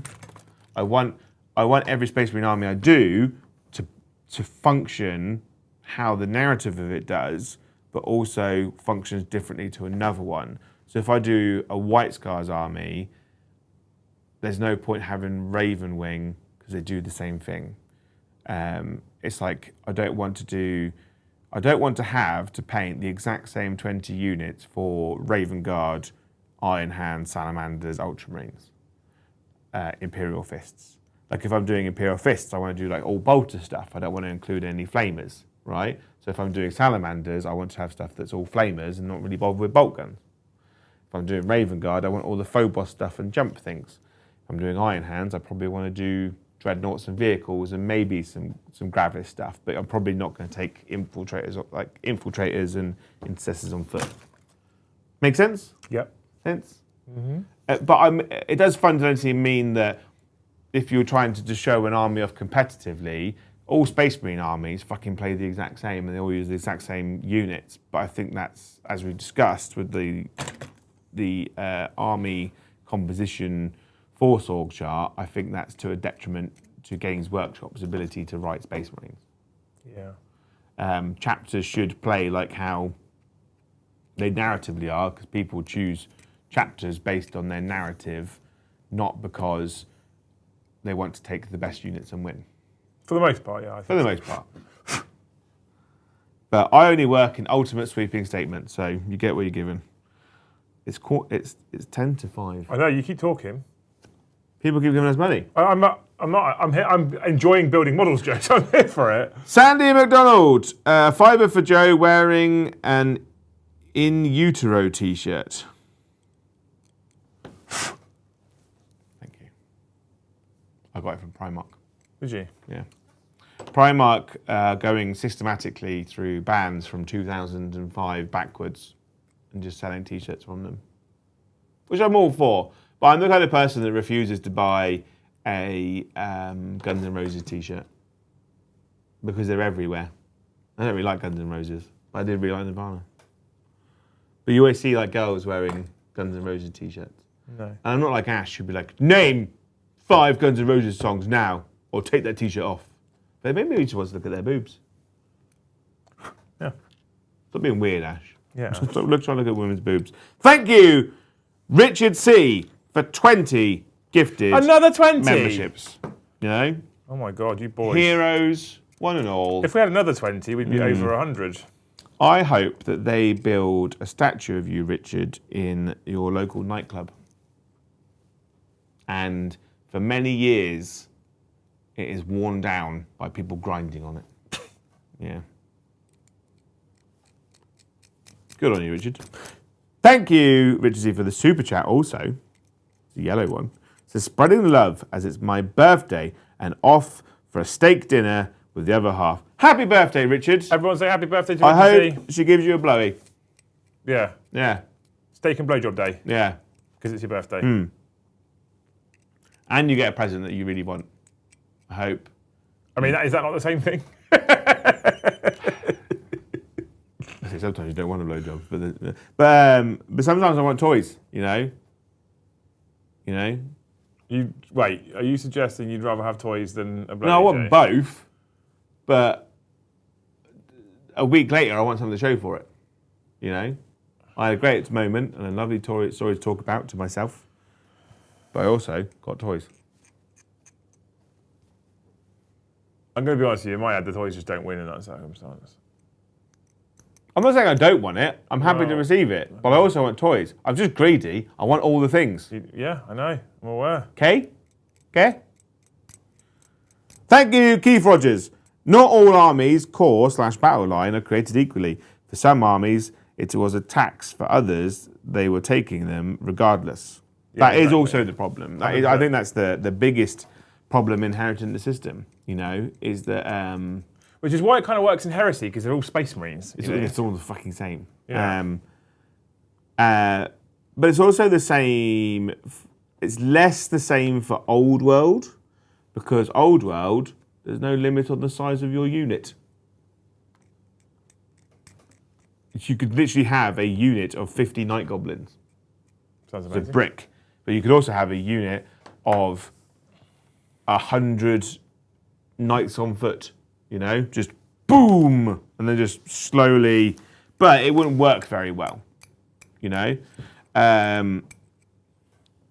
If you are impressed that we're still live, you can gift us 5 memberships. I've only got 12% left of my battery as well, so we'll have to... That's why the other one's on charge, we'll be fine. Yeah, it is sad, like I said with Guard, but some armies, it's easier. Because Guard in Space Marines is easier because you can ally in stuff that also has the same battle line keyword. What's interesting with Chaos Space Marines is they also have access to battle line units from Death Guard, Thousand Suns, and World Eaters. Thank you, Joseph Svensson. Big Yerp. I love a Force Org chart. Okay, bye. Thanks, mate. Thanks for your donation, and we love you a long time. Clive the Kiwi says, oops, or Lehman Rush like a true treadhead. I like what you've done there. You've done Lehman Rush and Lehman Rush. One thing. Here for it. Yeah, as a Guard player, I've never been much of a treadhead. I think like Guard players are much like historical gamers, in that they kind of have a thing that they're really into. You're either like Cock. all artillery, all infantry, all tanks, sometimes combined arms. I'm a big fan of the armoured fist. Say it how you will. Whereas I like cav troops, but like I grew up reading the Gaunt's Ghost book, so I had more of an affinity of like how important every infantryman was and mourn their loss. Whereas I always thought when I was younger that treadheads were just complete knuckle dragon weirdos. And they're like, tanks go burr. But they were having fun. So who am I to stop them? I think I'd probably be a treadhead, to be fair. I think it was easier to be a treadhead in older editions because tanks weren't so easy to kill. Yeah. Being a treadhead now is a lot harder because your tanks can't drive through walls and you die to lasguns. That's fair. Yeah. He's got a big fist. He's got a power fist. They call him Mr. Fist. Mr. Fist. And then last but not least, Mordy Hammer for 1 gifted membership. Thank you, Mordy. Up to 83, you 83. say. And that's it. We're done. We We finished. are an hour and 54 minutes over. Yeah. Done. Wonderful. I finished building my thing an hour ago. I built 3 head takers, most of the 3 head takers, battled 3 wolves, and a first grey hunter that might end up being an infiltrator. Why infiltrator? Because You're in the wrong armour. nah. Yeah, you're on Phobos armour. If you only take grey hunters and call them all infiltrators, it's fine. No, it's not fine. It's fine. No, because there's a model for infiltrators. I don't care. They're not space wolves. Space Wolves do have Phobos armour. Famously, Not doing it. had the only named Phobos unit in the game. Nope. Not doing it. The Hounds of Morkai. Not doing it. Anyway, thank you so much, you wonderful human beings. For the Hounds of Morkai don't exist anymore. Thank you, you wonderful human beings, for hanging out with us on this monumental mammoth stream. I can sit here and chat Warhammer, as we've just proven. We can sit here and chat Warhammer for ages and just keep building models. And I love it. I'm happy about it. I enjoy it. So, you know, hopefully you've enjoyed the show. I saw CJ earlier said, I have to tighten the belt and cancel my membership, but thanks for your content. That's fine. Keep hanging out. Just being here and hitting like and watching it is great. Yeah. And if you have to cancel your membership, then you never know, you might get lucky, you might get sniped by someone and manage to keep hold of your green status and continue to engage in Discord and stuff. Like, just because you're not paying to be here doesn't mean that you have to stop coming here. No. You know, we're not VT. So thank you for enjoying. Thank you for hanging out with us on the show. Hopefully you have enjoyed it. If you have, make sure you smash that like button before you go. We do have over 200 likes already. You are amazing. We're back in a couple of hours. We're back in 2.5 hours with a live game of Warhammer 40k, which is Chaos Space Marines, a new detachment from last week, facing off against Blood Angels. Yeah, I'm bringing the new Chaos Knight with me as well tonight. You are brand new Chaos Knight showcase tonight, despite the fact that it is Chaos Space Marines. So look forward to that one. Yeah. And then next Friday, tomorrow, we're back with 40k After Dark at 9 o'clock, the new time of 9 o'clock. So you can hang out with us on that one as well. Cool. Should we go, Jay? I want another cup of tea. I want a massive thing of soup to eat.